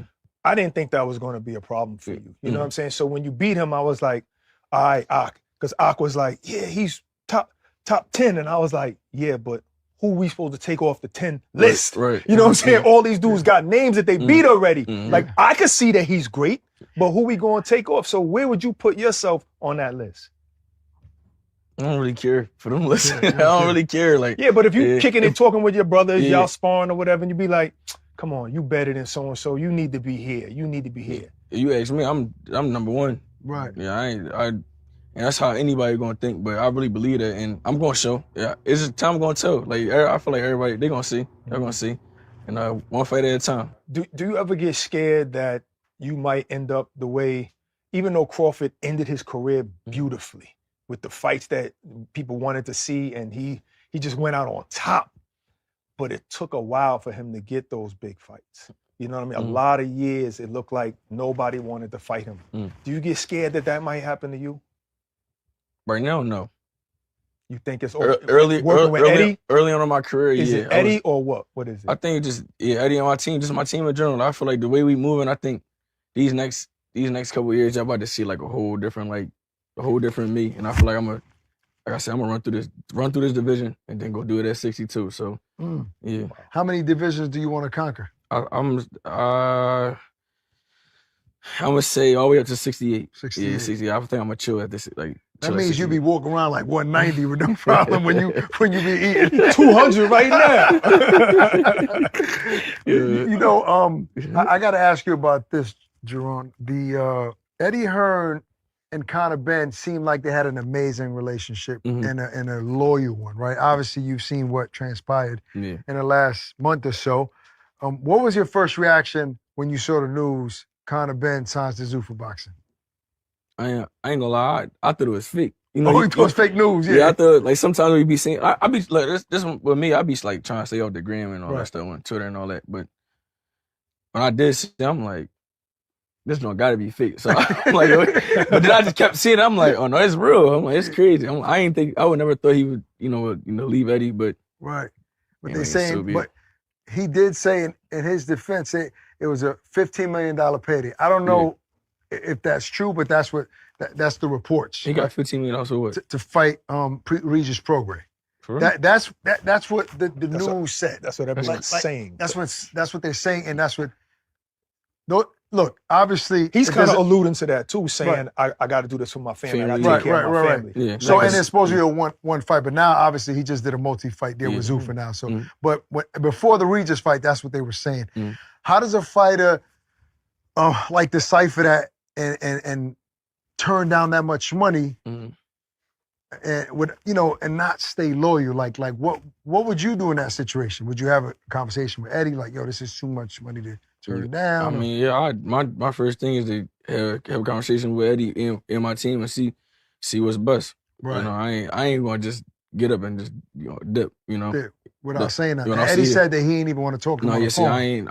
Like I said, I might have told y'all before. If I got anything that's going on, if I got a problem with anybody, I'm coming to y'all to see y'all face. Like right. And so if I feel like our situation not right and you're not moving me right or anything like that, we're gonna talk and we're gonna sit there. We're gonna ignore the situation. No, we're gonna talk about it. We're gonna figure it out and we're gonna make things right. If we ain't making things right, then then we gotta part our ways. But for the most part, I talk to him first. Yeah. See that? Take notes, man. Boots just got with Eddie not too long ago, and he already know how to be loyal. He said, man, he got any problems, he going right to him directly, man. You know what I mean? He got problems with how he being moved. They gonna figure it out. They can't figure it out, then they part their ways. That's how real ones should move. Conor Benn, take notes. Take notes. We know you from across the pond, but take notes from the young man in Philly out there doing it the right way. You know what I'm saying? Fighting in front of his hometown, selling out. know what I mean, beating ass. Now he about to be in the biggest unification of his career, biggest fight of his life, because he stayed loyal to Eddie. That could have been you, Connor. Could have been you, man. Let's keep going, y'all. We getting closer to that. Eddie seems he chill, like real chill. Yeah, I feel like he'll be understanding. And you feel like he's loyal to you. For sure. He's giving you everything you asked for. Yeah, anything. I asked for the unification, he went to go give me a unification. I asked for Xander, he went and got me Xander. So what about the money? Like, Jordan, you stupid. I know what you trying to Have you ever been in a situation where you felt like, man, I deserve Jordan a little bit more than that? But that's what you trying to see, Jordan. I know I'm what take this one on the chin because I Jordan. You ain't gotta go back to 47. Remember, a certain somebody said they you know they could make 154 right now. You know what I'm saying? Certain somebody said their son could be at 54 right now. You know what I'm saying? He said that Boots is on the list, remember? So he ain't really got to go back down here. Jordan trying to see that unaliving. Athletic unaliving. I did that with staying honest. So you took like a pay cut. I took. Eddie ain't moving Boots slow. Eddie is moving Boots right to me. He put Boots in a unification. Now Boots is in another unification. Eddie is doing right by Boots. People are just like rushing to judgment. How they complaining about how Eddie moving Boots and Boots not complaining? People be crazy. I took a little pay cut for staying honest, but I just love beating people up though. So that's I like. Some might be wrong, you know. I ain't do it for free, but I did take a pay cut before you turned pro. Yeah, facts though. That's the difference between me and these other guys. I love boxing. This is what I do. You know, it's hard to be somebody that love doing what they doing. And these guys can't mess with me though. But do you think about these guys making these big money, right? Like you love it, you love the fight, but when you hear Bud making a certain amount against Canelo, whether it's 30, 50 million, or Canelo making 20, 30, 40, like do you say to yourself, man, like I'm good enough and nice enough to be making those paydays, and I should be? For sure. For sure. I know they coming. Right. You know, especially after this one. In order to get those paydays, you need that rival, right? Like that arch nemesis. Like, I need somebody that's going. Yeah. I guess. Apparently, I guess I see my thumbnail. I got Boots, Ryan, Tank, Shakur. You know, I got the ones that'll help them make that. Bad guy now, but I need somebody that I have a rival with. Right. So according to the names right now, you got Fundora. He's a unified champion, right? He got a couple of belts. But Virgil Ortiz, he doesn't have a belt, but he has a name. Which one do you think would be a bigger fight? Between who? You and one of them. Virgil or Virgil or Fundora. I feel like that kind of like even out because really Fundora got the belt, but Virgil kind of like got somewhat of a name. But I feel like then again, I don't know. I would say Fundora probably the bigger fight only because he had created character. People, he 6'5", 6'6". Ain't just be Thurman. Okay. Talk to me about that. Come on, talk about it. Come on, yo. So yeah, what's your take on that whole situation? Fundora and Thurman. Because I said he beat Thurman, you gave me a look like. I mean, cause like, I'm gonna say this. People, if I would have fought Thurman and knocked Thurman out or beat Thurman or whatever, the whole world be downplaying. Oh, he old, this, that, and the third. But when somebody else do it, it's like, they're amazing. Bro, it's the same, and y'all think he unbeatable. It's the same guy that he got beat by, what's his name? Mendoza. Yeah, he's the same guy. I mean, yeah, he getting better, but like, come on, like, right before Keith Thurman is 47 years old. Like, he's not that old, but Keith Thurman was good back in the day. He was. It's different now. He's. So you saw before that fight happened, you knew that was gonna happen.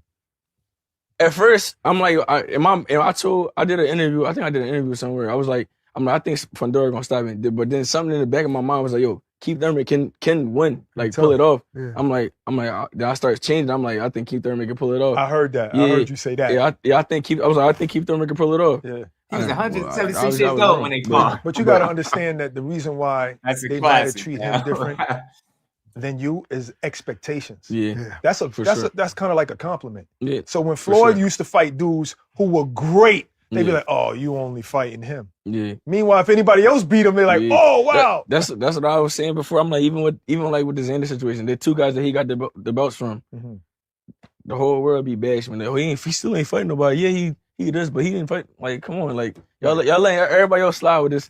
But like you just said, I gotta take it as a compliment. And that's what I've been doing lately. Like, like I don't really worry about what nobody say no more. Like. Like I said, like I always say, I can knock out the Hulk, and they gonna be like, yo, he was supposed to do that. Like, bro, like, come on, like, y'all drunk, like, he was weight training. The Hulk was weight training. Yeah, this is crazy. What's the fight that you go beat up the Avengers, Thanos and all, Infinity Stones included, bro? They're gonna be like, yeah, he was supposed to do that. It's about time he did something. He ain't fought nobody. I'm telling you. Feel that you will get the credit finally for? Is it the Virgil Ortiz fight, or you think that they'll come up with something then? I feel like these gonna always come. I feel like they always gonna come up with something until I retire, and then that's when I'm gonna get my credit, my flowers. They gonna like that's when I feel like that's when they gonna miss me, because I feel like none of these guys do it like me. They don't perform like me. They can't do what I do. You are a very exciting fighter, and I've said it on live broadcast that because what people say is Boots gets hit, right? And I know you tired of hearing that, right? Yeah. Boots get hit. And you know, my take is like if you're gonna create an exciting performance, right, and try to stop somebody, you're gonna be in the line of fire. It's gonna happen for sure. If not, you're not gonna get those amazing finishes like your last fight, first round knockout, right? So, does it make you go into certain fights like, I'm gonna show these dudes that I got defense too. I'm not gonna get hit if I don't want to. Like, does that ever like alter your approach in the fight? I mean, no, I focus on the game plan. Whatever game plan we got going on for fight night, that's what I focus on. Focus on task at hand. You can't really worry about what too many people are saying, because that's how you get in your own head. You start not fighting like how you usually fight. But has that happened though? Has anything ever got in your head when you caught it? Like, damn, I can't believe I'm letting these people get in my head. I mean, nope. Not really. You could say yeah, but like you gotta block that stuff out though. You gotta block it out. You gotta finish your job, you know. But yeah, it's Have you ever had to make an adjustment? You see how like Terrence Crawford fought Gamboa, and he was kind of being outboxed the first few rounds. Then all of a sudden he switched to southpaw and destroyed him. Have you ever had? And you weren't really getting beat in any fight, but did you ever have to make an adjustment in order to beat somebody during your pro fights? I ain't gonna lie, my last fight. Really? Yeah, I seen something. That's why I turned southpaw so fast. For the Lima. Tell me though. It's over now. So tell us. No, I had all right. So we came out and I was jabbing, and I was on the right hand side. I'm just jabbing, shooting my jab, popping. I think I threw a right hand to the body, and I think I threw a right uppercut, and I just missed. I'm like, yo, if I turn southpaw, I know I'm not gonna miss, because the way he was ducking on this side, he was southpaw too. That's so IQ right I'm there, like, I'm catching with his joint. Then it worked. As soon as I turned, I think he threw like a 1-2. He had his hands up, but I like dipped down a little bit, and I threw like a right uppercut, and I caught him. So it was perfect, like perfect timing. Like, yeah. Man, you know, we talked about Zuffa and Conor. Has Zuffa approached your team about an offer? No, not that I know of. Yeah, it didn't even get to you. No, not that I know of. Yeah, because you know, obviously they just signed Hitchens, Berlanga, so they want to make a splash in the sport. But the belts are important to you, for sure. Have you seen Conor when he called you out? Because he's been on our show before a while back. Yeah. Like, wasn't our last interview, but before he's mentioned you. He said, yeah, I would love to fight Boots. I told Eddie, let me fight him. What's Eddie's response? Like, no, be honest. When Conor was still with Eddie Boots, and you asked to fight him, what was Eddie's response? I mean, look, Eddie don't give a damn now because he ain't with him. Eddie said he'd never work with Conor. So Eddie, I told him like, yo, I said I'll fight Conor. He said absolutely not. I'm just give you the truth. I'm gonna say that. He said absolutely not. I knew it, yo. I knew it, yo. I knew it. Now the truth. I told y'all. Didn't I tell y'all the truth come to the light sooner or later? I knew it. I knew it was a reason why we never heard Eddie Hearn say anything about Boots and Conor Benn. I knew it because he like, bro, that's gonna go all the way bad. He said, I knew Boots was like, man, I'll fight Conor. He said, man, absolutely not. Absolutely not. He gonna beat his that. I bet you this though. Had Eddie known that he was gonna do him like this, he probably would have been pushing for that fight. Hell no, he saved Conor Benn life. I'm telling you, because that would be all wrong. Boots would really annihilate him. Man, he'd do him filthy bad. That'd be really, really bad, yo. Really, really bad for him. Shout out to Big Dog Will. He said, Devin Haney, $850 billion deal, I think. I still think it's BS. Yo, Big Dog is a fool, man. Appreciate the love, Big Dog. Wait, I had a call. What I missed? 1,000% false, fake news. Boots was saying how he asked about fighting Conor Ben with Eddie Hearn, and he said Eddie was like, absolutely not. Hold on, I'm gonna run it back. Conor was still with Eddie, Boots, and you asked to fight him. What was Eddie's response? Thanks, Manny. I mean, look, Eddie don't give a damn now because he ain't with him. And Eddie said he'd never work with Conor. So Eddie, I told him like, I said I'll fight Conor. He said absolutely not. I'm just give you short. I'm gonna just say that he said absolutely not. He said, I was trying to get him though, but yeah. That's crazy. Boots said, I like the Philly say I was trying to get him, no. I was trying to get him, no. Boots was trying to lie to him, nigga. Throw Conor in there, I'll beat his ass. What do you think of Conor as a fighter? He good. I think he getting better. Yeah, I think he getting better. His performance against Eubank. I only seen a second one. What's the second? Yeah, the second one. I seen the second fight. Yeah. I didn't see his last fight. So okay. The second Eubank when he won. Yeah, I seen his second fight and I seen a fight. What's the fight that he fought before Eubanks? The first one. Before the first one. Whatever fight he fought before Eubanks, I seen that one. That I seen it years ago. I don't remember. I don't remember the order. I don't remember if it was Algeria or. But he's gotten better. It was in. Yeah, I seen him. You see him. I seen that better. fight, and then I seen the last one. Peter. I remember Peter. Dobson. Yeah. I seen that one. I seen that one. And he's a decent fighter. Yeah, Dobson. Yeah. I had him in camp before too. Yeah. He's good. Yeah, he's good. I like him. Eddie talked about you like wanting to continue to fight in the U.S. Have you been offered like with Turkey any fights like in Saudi or? Real quick, I knew it was something, y'all, and I shout out to everybody rocking out that stayed to the end of this interview. I know this was a long one, but y'all know how we do. We cover and we talk boxing all week long. We did a couple 5-hour lives, some 4-hour joints. This probably be close to another 4-hour joint. We put the work in this week, y'all. Man, this was a good listen, man. To see Boots finally talk, sit down for a nice stretch period of time and speak on some things. But we got some answers to some stuff. We got the answers about the 52 catchweight business. We got some answers into why Eddie Hearn never said anything about Conor Ben. We already knew what that was, right? So this was a good sit down. You know what I'm saying? This was a really good sit down. Kevin got Dobson coming up. Facts he do. They all got good fights coming up. I mean, I feel like the U.S. is where DB3 all got to start them. You know, Floyd did it in Vegas. You know, I want to do it all over though. I want to do it in New York, Atlanta, Miami, like.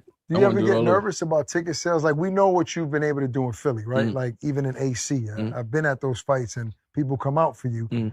Not a far ride. Do you ever feel nervous, like, if I go to Vegas in these big fights, like, I want to continue to sell tickets? Is that any pressure on you? No, look what I'm doing, guys, that everybody's saying no names. Like, right. So if I do with somebody. I think him selling out with David Avanesian was a representation of his star power, his potential star power, what he's able to do. That's not a big name. That's not somebody that people thought could beat him, right? And they still showed up. They showed out. They standing ovation. It was hype for Boots. They was geeked up to watch him beat the hell out of Avanesian. And that's the thing. When you got the support of your hometown, they don't give a damn who it is you fight, and they just want to see you fight and do your thing because they're supporters. It be those little fanned out people that want to complain about everybody you get in the ring with, man. Sometimes you got to make fights that make business sense. And fighting Avanesian in Philly, seeing that shit sell out the way it did, he definitely was supposed to do that. It made sense to do it. Good business. Do with somebody that is a name. Yeah. So I mean, I feel like I think the Barclays Center is gonna be it's gonna be super lit. You know, I think they sold like the first day. I think they sold like 8,000 tickets the first day that the tickets dropped. Yeah. And that's half. That's like half of the thing or something like that. Yeah, I think the record is 18. I think it was Tank. Yeah. Okay. Yeah. Something like that. When he fought Rolly, I think that might be it. Rolly or Roots? No, Rolly. That's a good question. I think the Rolly fight was bigger. Rolly, I think. So, Philly is a big city for fighting and music too. Like a lot of great artists. You know what I'm saying? Meek, Freeway Beans. Like, did you listen to any of these artists coming up? Yeah, I mean, of course you hear that music coming up, but did you like anybody specifically? I mean, I always listen to Meek. I listen to Uzi. You know, you always hear the old heads, Freeway and Beans. So yeah, you know, the old heads. But Meek is more your era. Yeah. Meek and Uzi and like those guys like more of my era. But I definitely heard Beans and all those guys. I don't know. Correct. Has Meek ever walked you out? No. Is that somebody you would want?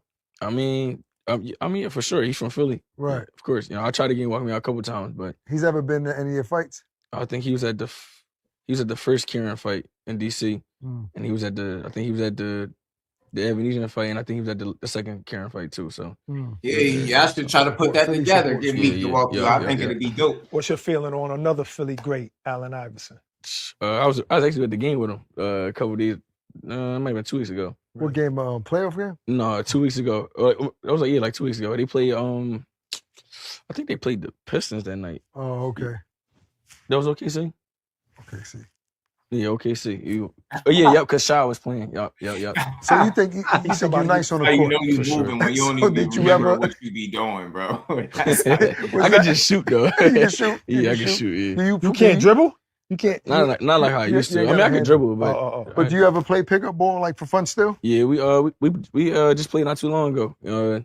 I was hooping. Let me know next time you come. I'm gonna come get y'all buckets. Y'all keep sleeping on me. I might dunk on you, man. Oh, you dunking? I got buddies. You ain't touching the You got hops?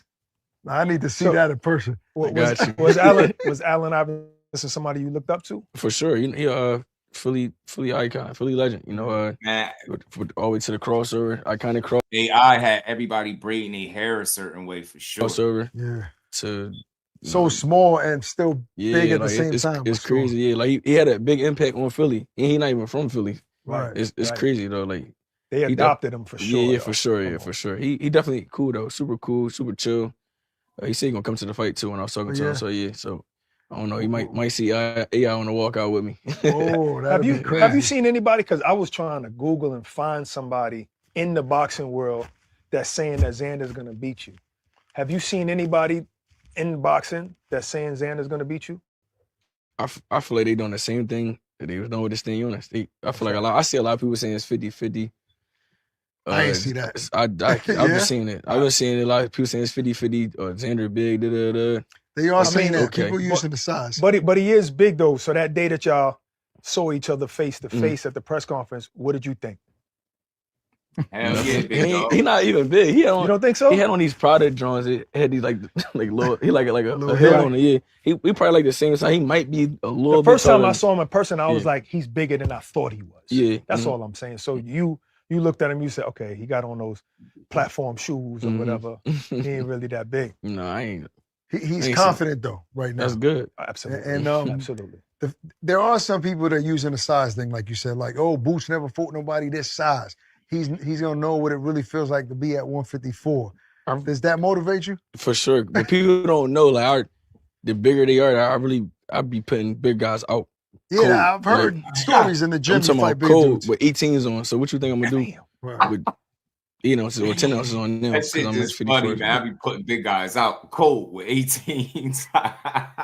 And he got opportunity. You giving him an opportunity with 10-ounce gloves to punch you in your face with no headgear, with everything he got. Good luck. Do with 10 ounces on. Is there any? I asked him because we interviewed him recently. I asked him what about Boots should you be worried about, right? Like what to look out for. He said basic stuff, his speed, and IQ. IQ, right? Is there anything that you need to be concerned with about Xander? No, I don't think so. Like I said, I think he getting better, but I think it's nothing he do better. Like I do everything. I jab better. I'm faster, smarter, stronger. I got more ability. Like our defense better, everything. So do you feel like, would you be satisfied if you don't get a spectacular stoppage with him? At the end of the night, it's all about winning. And as long as I'm winning, and which I know I'm going to do, and be victorious, on June 27th, I will be a 2-week division unified champ. So that's all that matters. But you want to make it spectacular. No, it's going to happen. I'm just saying, if you playing hypothetical. You saying the knockout is going to happen? The knockout going to happen for sure. Oh, so I'm gonna let it come though. You can't go looking for it. But if I don't get it, that's cool. As long as and on mixtape Judah, they know it. Look good. You always I ever talk to him, I'm gonna tell him my nickname. Like the thing is, if you believe in yourself, put some money up. That's a real thing, man. When you say that, you really be ready to put your money up. I'll be dead serious. I don't bet myself, but I believe in myself that much. I'm willing to bet whatever. And so you make it light on yourself, and we can go to the back, whatever. Type the paperwork up, put the extra side bet on there. I believe in myself that much because I know what I'm going to do to these guys. So you never bet on yourself in like DraftKings, all these big betting apps? You Jordan, never bet ain't on? Or lying, have somebody, yo, throw this 20 racks on me real quick. Nah. Yeah. I mean, I know my team. They be betting on stuff, but I don't be saying nothing to them. Like, they already know. They know too, though. So yeah. It's easy for somebody to see you in the gym, working, sparring. Like actually, he made some money. You made some money? Made some good money? He made some money. What's the biggest bet you placed on him? What fight?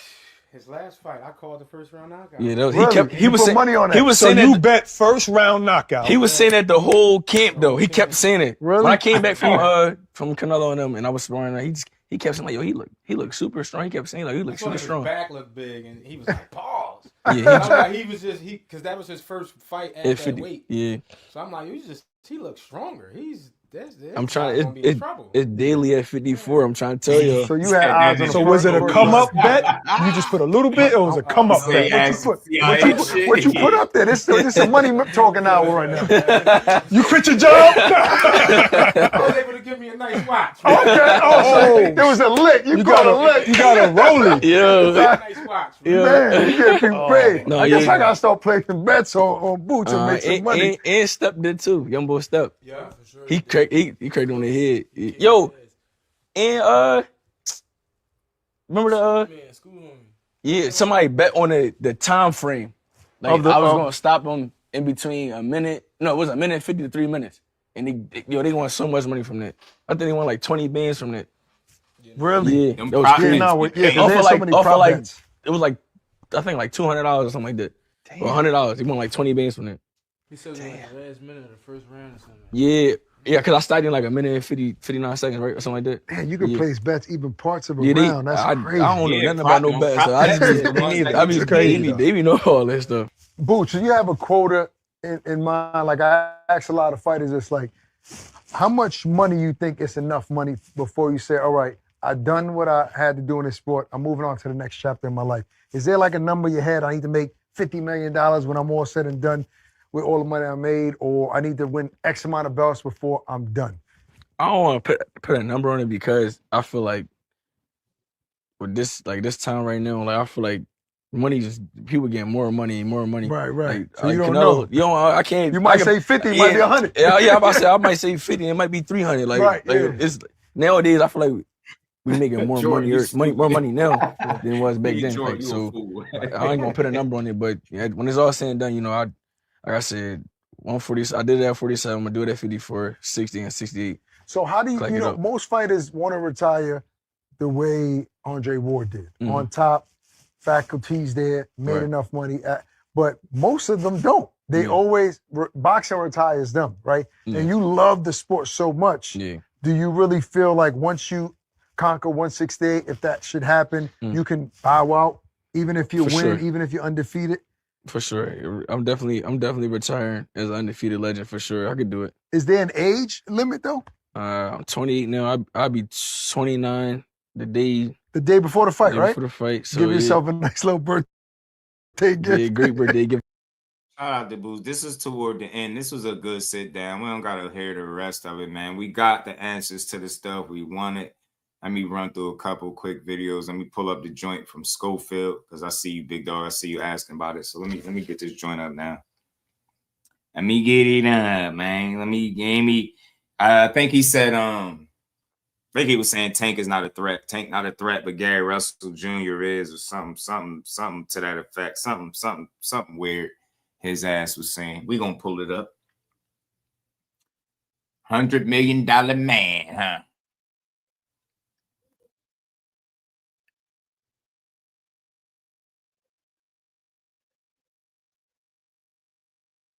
All right, let's get it. I better get to go away from my window. Giants. Who the hell is that? My damn window.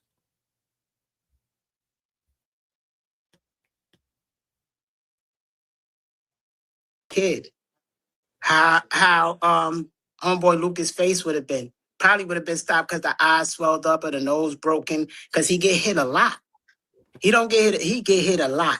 I ain't break nobody nose yet. You still saying I'm still waiting for them to break somebody's nose. Lucas' body ain't a threat to us. Nobody's the threat. You know who's a threat? He's not a threat, but who people Look, could he just consider said a threat, and I would love to see that fight. I'm telling y'all that Gary Russell fight. That Gary Russell fight gonna be exciting because Gary Russell got speed, knowledge, power. He sees it. That's gonna be good. I can't. Shut the hell up. Gary Russell is not no KO guy. You could see that nobody else got punching power, but you gonna sit up here and try to sell us that Gary Russell's some power puncher? Shut up. He'll beat your son off of IQ. Your son will have to knock Gary out. If he don't knock Gary out, Gary gonna outbox him. And don't even talk about Gary Antoine. He'll get drowned. His little muscular ass to get exactly what he's looking for. You telling me Gary Antoine Russell, the more inactive guy, is more dangerous than Tank, a guy that got one punch knockout power? Like, knock it off, man. You like all he do is get up here and sell bullshit and use his son brand to do it. Can't wait to see Kid Mind adjust to that level. I want to see it. So that fight, I think, would be a bit challenging because you got to really figure some shit out. This guy got so much speed and so many gifts, so many weapons in that bag. It's like, to me, that's a more difficult fight to take, skill-wise. To me, Tank got power. Tank would knock a nigga knock a person into next week. But skill-wise, Gary Russell is a fight. You got a rough 12 rounds. Tank kind of sits back and counterpunch to try to time. He got great timing. Gary Russell is coming with 100 punches around damn near. And all them shit's coming 100 miles a minute. You're going to have to really be on your A game. So I really look forward to that fight. Smash the like button. We got over 400 people on the live. Nobody never said that about Gary. He never got up to next to the next super chat here. Boxing professional. Thank you for the 5 piece. He clearly don't watch Gary Russell. Got? I'm convinced he clearly don't watch no damn Gary Russell. There's no way in hell he watch any Gary Russell making that statement. Talking about he throw almost 100 punches around almost. No, the hell he don't. To the fans that think. He acted. Don't get it wrong. He don't throw no damn 100 punches around. Have a 90% his little brother throw more punches around than him. Gary Antoine Russell throw more punches than Mr. Gary Russell. Right? Like, he got a higher punch output. What the hell is this dude talking about? KO the Hulk. What do we want me to say to that? I don't have a 90% chance of pulling any fight out if it's up to me. If you knew how much money I make a fight, why would you pull out a fight? Everything. But if my son is injured, He's not even in his prime yet. You a fool. Why would you risk a fighter that's guaranteed $100 million fighter? You're going to risk it, put him in there. If a doctor say that his thing is torn or whatever, you're gonna risk it. Or if they say he needs surgery, you're gonna risk it. So that ain't pulling out of fights. If doctors say your son needs surgery or he's gonna die, he can't use that hand right now. He tore the ligaments in it. Now, if doctor's saying that ain't no 90% chance of pulling out of nothing. Man, nobody told your son or you that if he don't get surgery, he gonna die. Like, what's wrong with this idiot, man? This guy he be wilding, bro. Like, Mill City, I gotta give it to him, bro. I don't know how the hell he sit there with a straight face. I'll be on mute. I'll be crying. I have to be off camera, bro. There's no way I'll be on camera while he's saying this shit with a straight face. Mill be sitting there with a straight face. He said, the doctor tell you if you don't get this surgery, your son gonna die. Like, what? When the fuck that happened? When the hell did that happen? What injury did you have where the doctor told you if your son don't get surgery, he gonna die? Like, bro, just be saying shit, man. You don't take this shit. It's All My Children General Hospital soap opera bullshit. He can't use that hand right now. He tore the ligaments in it. Now, the doctor's saying that ain't no 90% chance of pulling out of nothing. And then against a Shakur, if he's poisoned and in ICU, that ain't pulling out. The British board took our license. Hold on, I got to run it back. Hold on. Then again, that needs surgery or he's going to die. He can't use that hand right now. It is torn or whatever, you're going to risk it. Or if they say he needs surgery, you're going to risk it. So that ain't pulling out of fights. If doctors say your son needs surgery or he's going to die. Like, your son needs surgery, he's going to die from a wrist injury is diabolical. Ain't no doctor ever walk up to you in all your life and say that to you, to your son. What surgery did he get that he had to have or he would have died, bro? Like, yo. Bill City sitting there with that damn bucket hat on, this straight face, bro. I don't know how he do it, yo. I don't know how Bill do it. Fuck, you sit there with a straight face and he's saying stuff like this, man. I'll be off camera. I have to laugh at this. I'm sorry, he wild, bro. $1 fighter. You're gonna risk it. Put him in there. If a doctor say that his thing is torn or whatever, you're gonna risk it. Or if they say he needs surgery, you're gonna risk it. So that ain't pulling out a fight. If doctors say your son needs surgery or he's gonna die, he can't use that hand right now. He tore the ligaments in it. Now, Over a hand or a wrist injury, ain't no way they told you 90% chance of pulling out of nothing. And then against a Shakur, if he's poisoned and in ICU, that ain't pulling out. The British board took our license, and you could Google that. So it ain't a 90% of me pulling out of nothing. So, Chucky, thank you for the 5-piece. Y'all better off just cutting Tank a check to move up to 140 so y'all can get that email title y'all really want. anyway, next thing. Thank you for the money. If we wanted an email title, we wouldn't be out here calling out these fighters and taking the steps, even when our promoters say no, not to do it. That's lying, Kurt. So I think we the last ones that you can say need an email title. And even if it was an email title, so what? A title is a title. Look at the business side of it. You win a title, you 3 times the amount of the month the person was making minimums. That's the whole reason of chasing a title. Let's say you had a minimum of 150,000. You win a title, now your minimum 500,000. Yeah, that's why you chase a title. So it don't matter if it was emailed to you or you went in the ring. I could you tell just by increase what you could bring home to your family, and that's the whole purpose of this as a man. So anyway, Kurt, thank you for the 2-piece. Kid versus Cepeda should be easy to make and big fight. That's next.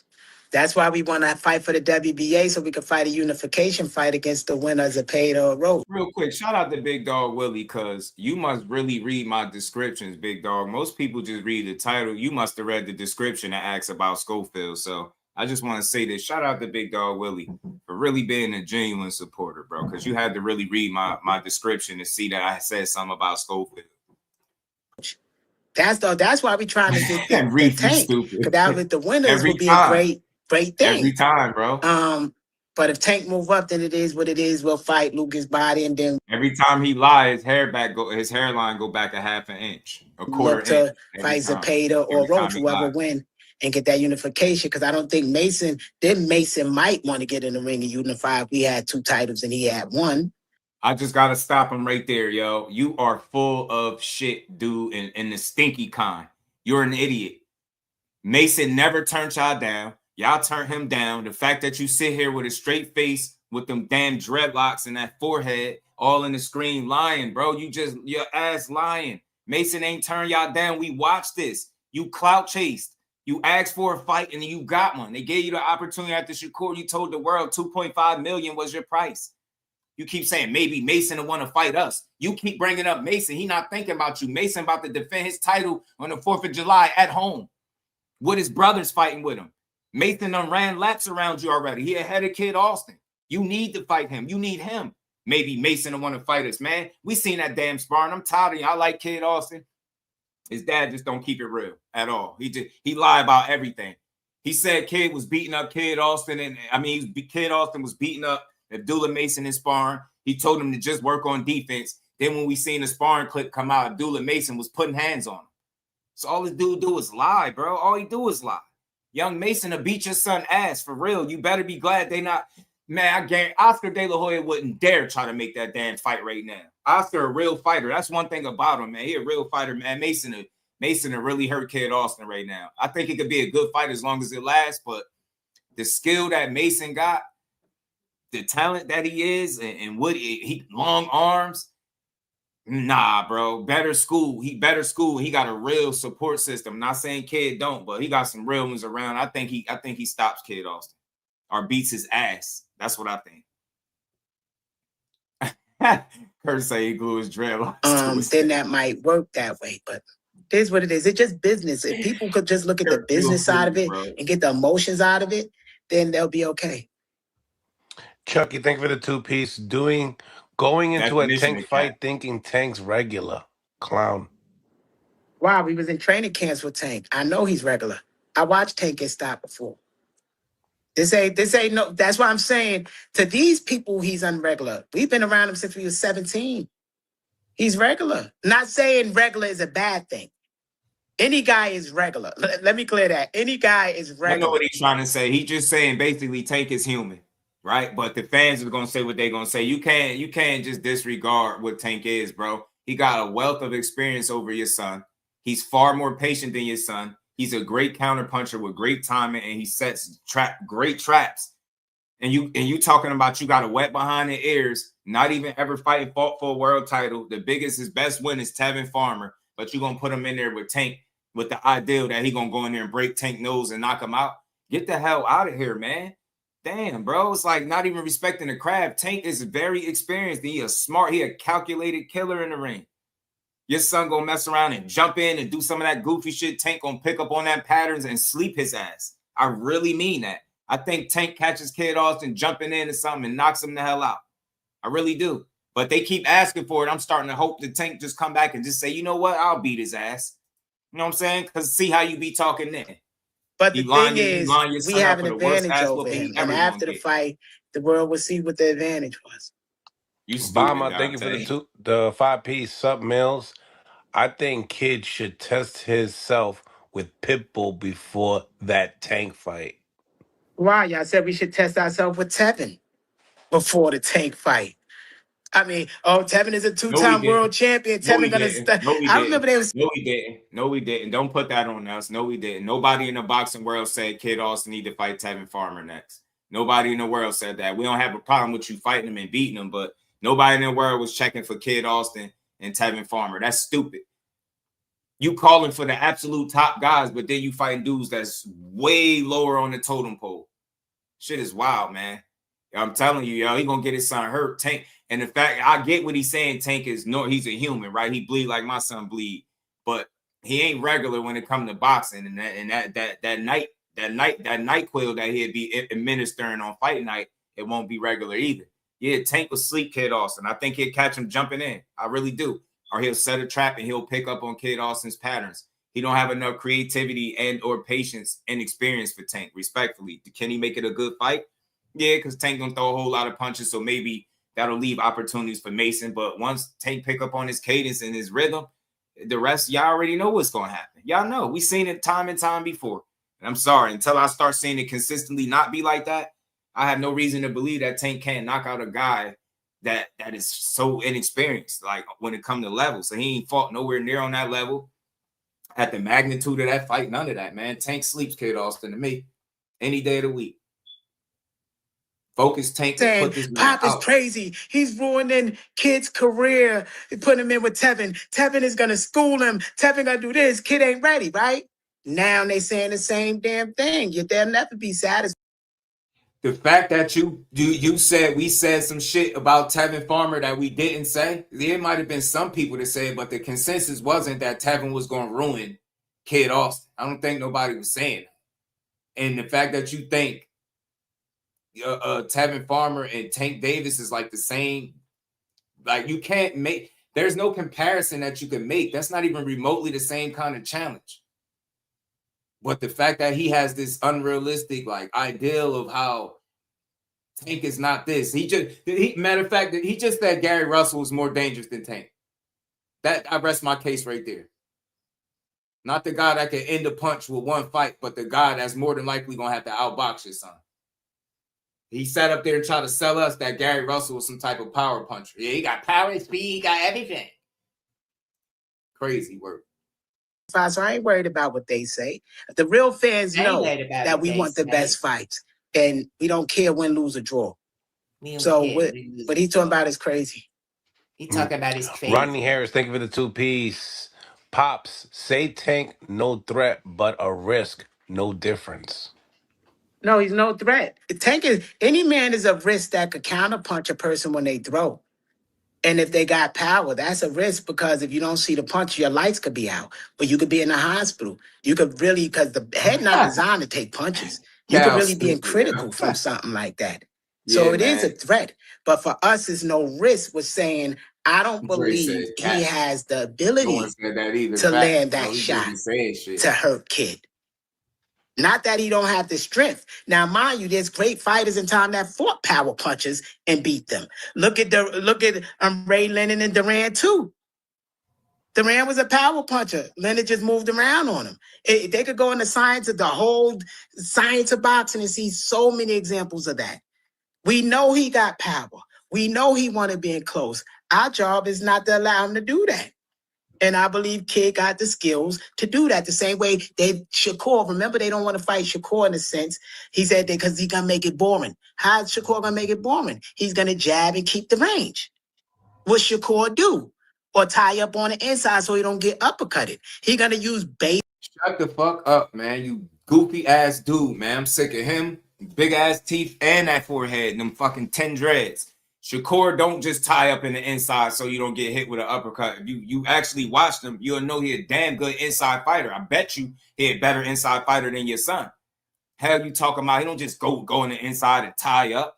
Oh, he just gonna keep the range and keep you at the jab. Shakur fight more in the pocket than moving around. That's for the people that really watch him. I hate that narrative, bro. That dude be right in front of y'all, cooking y'all dudes. He's right in front of Tio, cooking him. Get him right in front of Zepeda, cooking him. Right in front of Paddy, cooking him. He be right in front of these dudes. He don't do no bunch of tying up and holding when he get in the inside. Everybody initiate a clinch at some point. But the way he describing it, you would think Corey ain't got an inside game, bro. You describing the wrong fighter. So he don't get hit with an uppercut. Boxing to beat that style that Tank is using.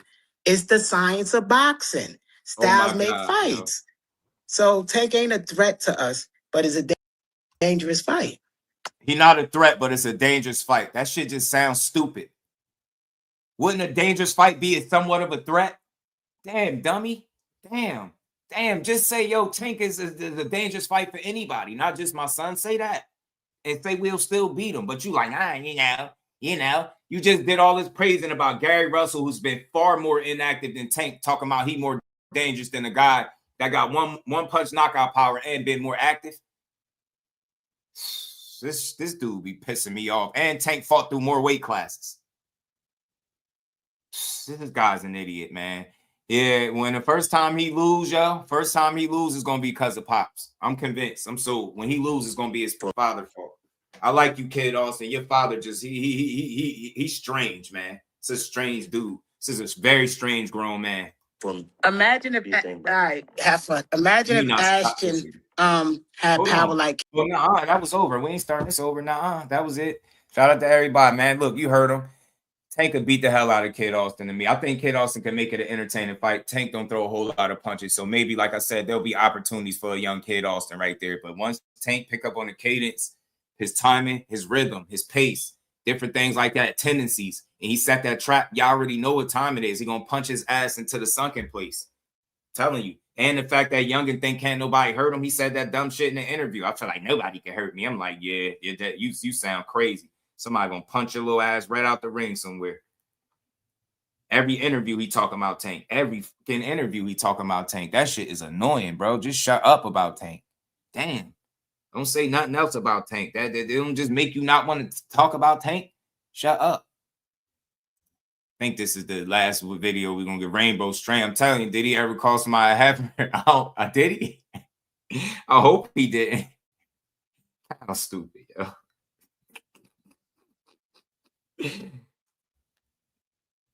Bro said that he called somebody a heifer. And you're gonna be fighting again. This will be your second fight. So this is Julian Hammerhand Rodriguez. This is the one that he told Tank to take out his tampon or whatever. We're gonna listen to a little bit of this. I'm gonna let y'all hear that. I'm gonna get my thoughts, and we're gonna keep it. Fight on Zupa on the Mosley and Boychuk card. That's happening May 10th at the Meta Apex, live in Las Vegas. You can also watch it on Paramount Plus. Julian, how's it going? What's up, Ken? It's a pleasure to be here, speaking with you, and it's going very well. I wish the fight was tomorrow, to be honest with you. We itching to put pause on somebody? You just ready? I'm just ready, man. I'm ready. I've been locked in physically, mentally. You know, it's that time. So 10 days away. 10 days away. Yeah, that's close. So how's camp been going for you? You know, the weight been good, movement's been good, everything been good. Everything has been great. You know, the sparring has been great. I found sparring partners that I feel are even more talented than my opponent. You know what I mean? I've been getting great work, solid 10 rounds. And listen, I'm He just was like mentally Mr. locked in. Versace Everything son. has been gone to plan.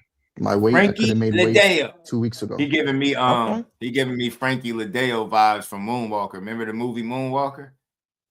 Frankie Ladeo. Remember the name? Ladeo. Frankie Ladeo.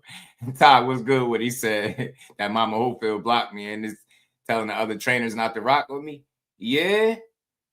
Nah, say it ain't true. Say it ain't so, Bodega Todd. He blocked me too, bro. He blocked me on Twitter, and I ain't say nothing crazy to him. I just said I think it's crazy that he's using his son platform to push lies on Shakur about steroids. I said something about the steroids when he was talking about Snap, and I ended up blocked. I didn't say nothing crazy. I don't even talk crazy to people online, but I just was wondering why was he using his son's platform to facilitate lies. You know what I'm saying? We're real weird shit.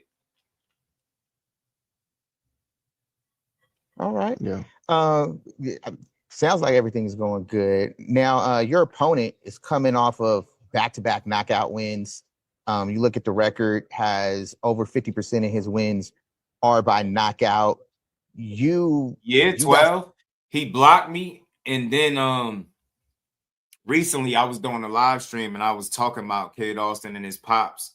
And I got a comment from Kid Austin. They just put like laughing emojis in my live stream. Like after the live went off, it was him, but I went back to look and he must have deleted his comment or something.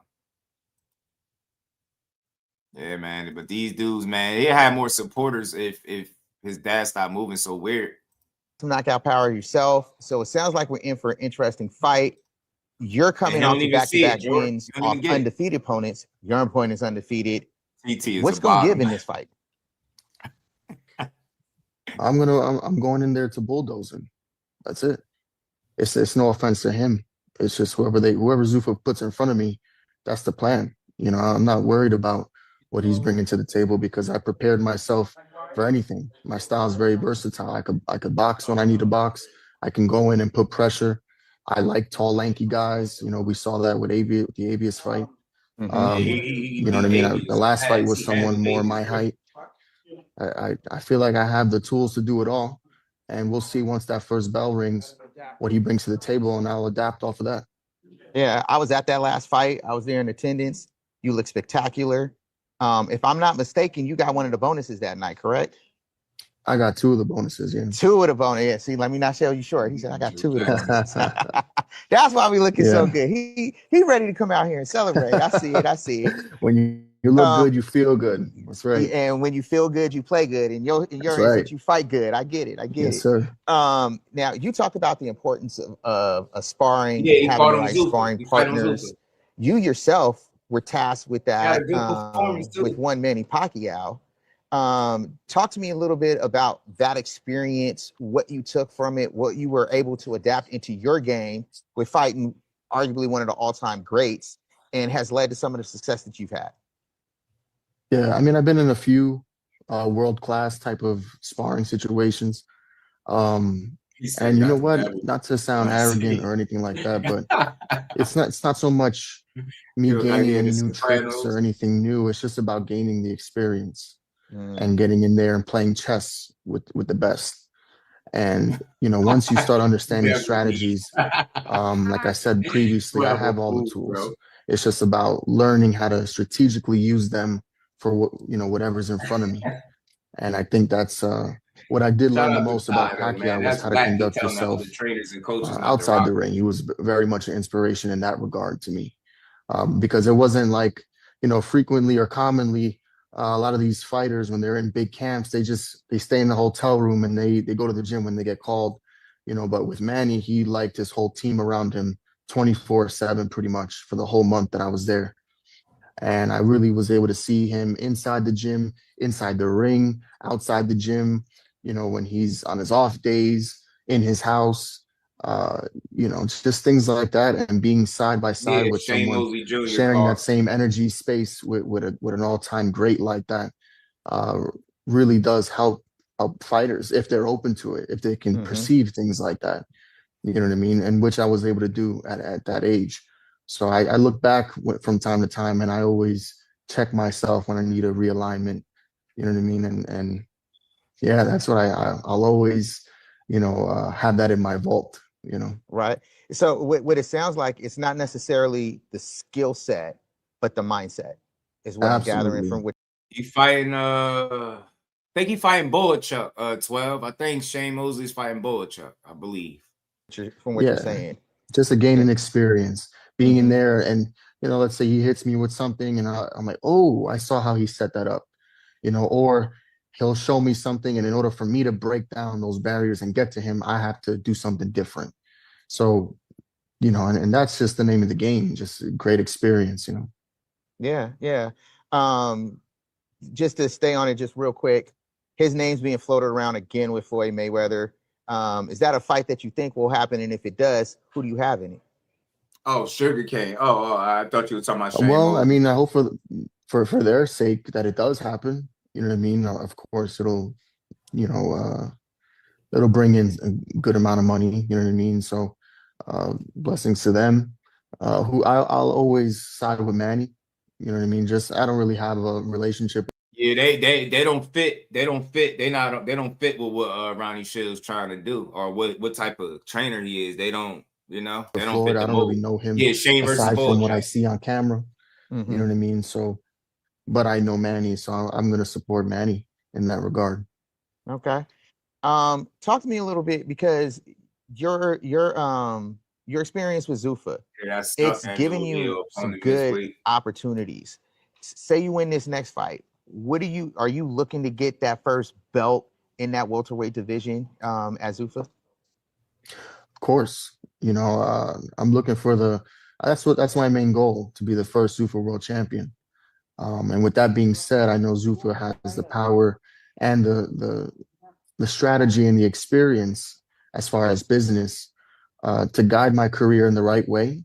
And I trust them. I trust their matchmakers. And yeah, I trust their direction in terms of the company in itself. So whoever they want to put in front of me, I know it's for the greater good. So yeah, I'm just sitting here. Whoever they put in front, whole training camp that's who we're focused on. Yeah. I want to stay with that a little bit, because I saw in a previous interview that you did, you were talking about how maybe it was management a little bit that didn't have you in those world-class fights early on in your career, because you've beaten some people and you hadn't gotten the same opportunities as them. And Zuffa comes around and is now giving you these opportunities. It's putting your name out there. It was less. They probably would have. How has that really helped you moving forward in your career? It's definitely revamped my whole career. A lot of people, a lot of fighters don't make it out of certain situations I've been in, whether it's, regarding injuries or manager disputes or things like that. And you know what? You at the end of the day, you get through it, and you got to chalk it up to the game. And some fighters get broken from that, and some learn from it and move forward in the best way that they can. And don't get me wrong, I had to get past a lot of dark days. You know what I mean? Where I was inactive and maybe the money wasn't flowing like it was, and I have 2 children, so it wasn't just me suffering; it was my whole family suffering. But you got to learn how to utilize those down times and use it as motivation to keep moving forward. And you know what? If you believe in yourself in the way that I do, and have a team that also believes in you, these opportunities come about. You just got to make sure you're in the right position to take advantage of them.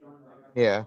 For people who don't know, you have an excellent record. You've got a great pedigree behind you in your fights that you were doing before Zuffa, earlier in your career. Some might not even know you've got wins I'm not sure. in amateur. I'm not sure what the rules are, 12, but sometimes when you over a certain amount, they don't even try to make you lose the weight, because it be considered too much in too little time. So maybe he was just over too much, and they said the hell with it. You know what I mean? Because that's almost 3 pounds, and they ain't gonna make you try to lose all that weight. You get what I'm saying? In such short time span. So that's probably why I got called off. Against one Gervonta Tank Davis that people don't like to put a lot of respect on your name for. His name is now floating around. I think Kid Austin's been calling him out as a possible comeback fight. Is that a fight that you want to see happen? And is a fight against Tank something that you might want to see in the future? Well, of course, you know what I mean. You know what? It's funny when that video started floating around. He took it a different way than you know how it was originally posted. Yeah, they both had some time off. 12. Edwin last fought at like a catch weight. He got like a first round knockout. So yes, that inactivity could affect him for The sure. original platform, because you have all these boxing pages that chop it up and make it sound a certain way. Yeah. But to each their own, and I don't give a shit. You know what I mean? So cool. If you took it that way, then all right, fuck you then. You know, I'm just here telling my story. And if you know, you take your fucking tampon out then if you don't like what I have to say, because all I speak is facts. I don't need to lie to nobody or lie for some clout. I could have been done that a long time ago. I grew up in a boxing era where there was no cameras allowed in the gym. So I'm not one for clout, and I feel weird fucking doing shit in front of a camera anyway. Shout out to my But dog. I understand the business now, and I got to do what I got to do. And you know what I mean? I would love for all those fights. As far as him, you know, I hope he gets everything back together, which I hear is happening. You know what I mean? So good for him. My dog behind the hands at TV will tell you, Ronnie Shields running tight shit, and he ain't with that, like you said, that dysfunction and all that weird shit. So they just don't fit the mold. They not a Ronnie Shields investment or fighter. He don't fight nothing like a Ronnie Shields fighter. Yeah. It's pretty much. You strike me as someone who comes across as, speaking of growing up in a boxing era, one that respects the era where the best fight the best, right? And these Zuffa fights, I've been at every single one of them, and they are spectacular. And you can tell that the matchmaking. So, man, you heard basically what he said. That was Julian Rodriguez, man. He was pretty much telling Tank to take his tampon out, right? Because he don't like what I'm saying in these interviews. They fought as amateurs. He dropped Tank in the amateurs. Who cares? It was an amateur fight. He did what he did, but he fights at 47. I doubt if they can make that fight happen as professionals now. Skillfully, Tank is just better than him. The only thing he would have to lean his hat on is that he's a bigger man, bigger body. Maybe he could utilize that to win him a fight, but he'll never get no fight with Tank. He fight at 47. I don't think we'll ever see Tank up that high, and I don't think Hammerhands is coming back down. So who knows? But it was funny that he said that, man. I like his energy a little bit. Look, stand on your square. He's been winning some fights. He's been upsetting people. He's took a bad loss. He's dealt with inactivity, injuries, a number of different things, and he still managed to be here and keep striving, man. Look, I like Buddy, man. I like Julian Rodriguez, man. But the Tank questions are just dumb because you can't fight him. You get what I'm saying? You can't fight no Tank Davis. So you gotta just kind of leave that shit alone, really. The truth be told, just gotta leave it alone. But shout out to everybody, man. We almost did another 4 hours again today. We built on this boxing and gave everybody they just do. Make sure y'all hit that like button if y'all haven't. Double tap if you're on the vertical side. I don't know what side y'all on. We're going to continue to stay close to this situation, man, as close as we can. Update it, should I say, with this $100 million Bill and Devin situation. But y'all see them fighters up in the screen.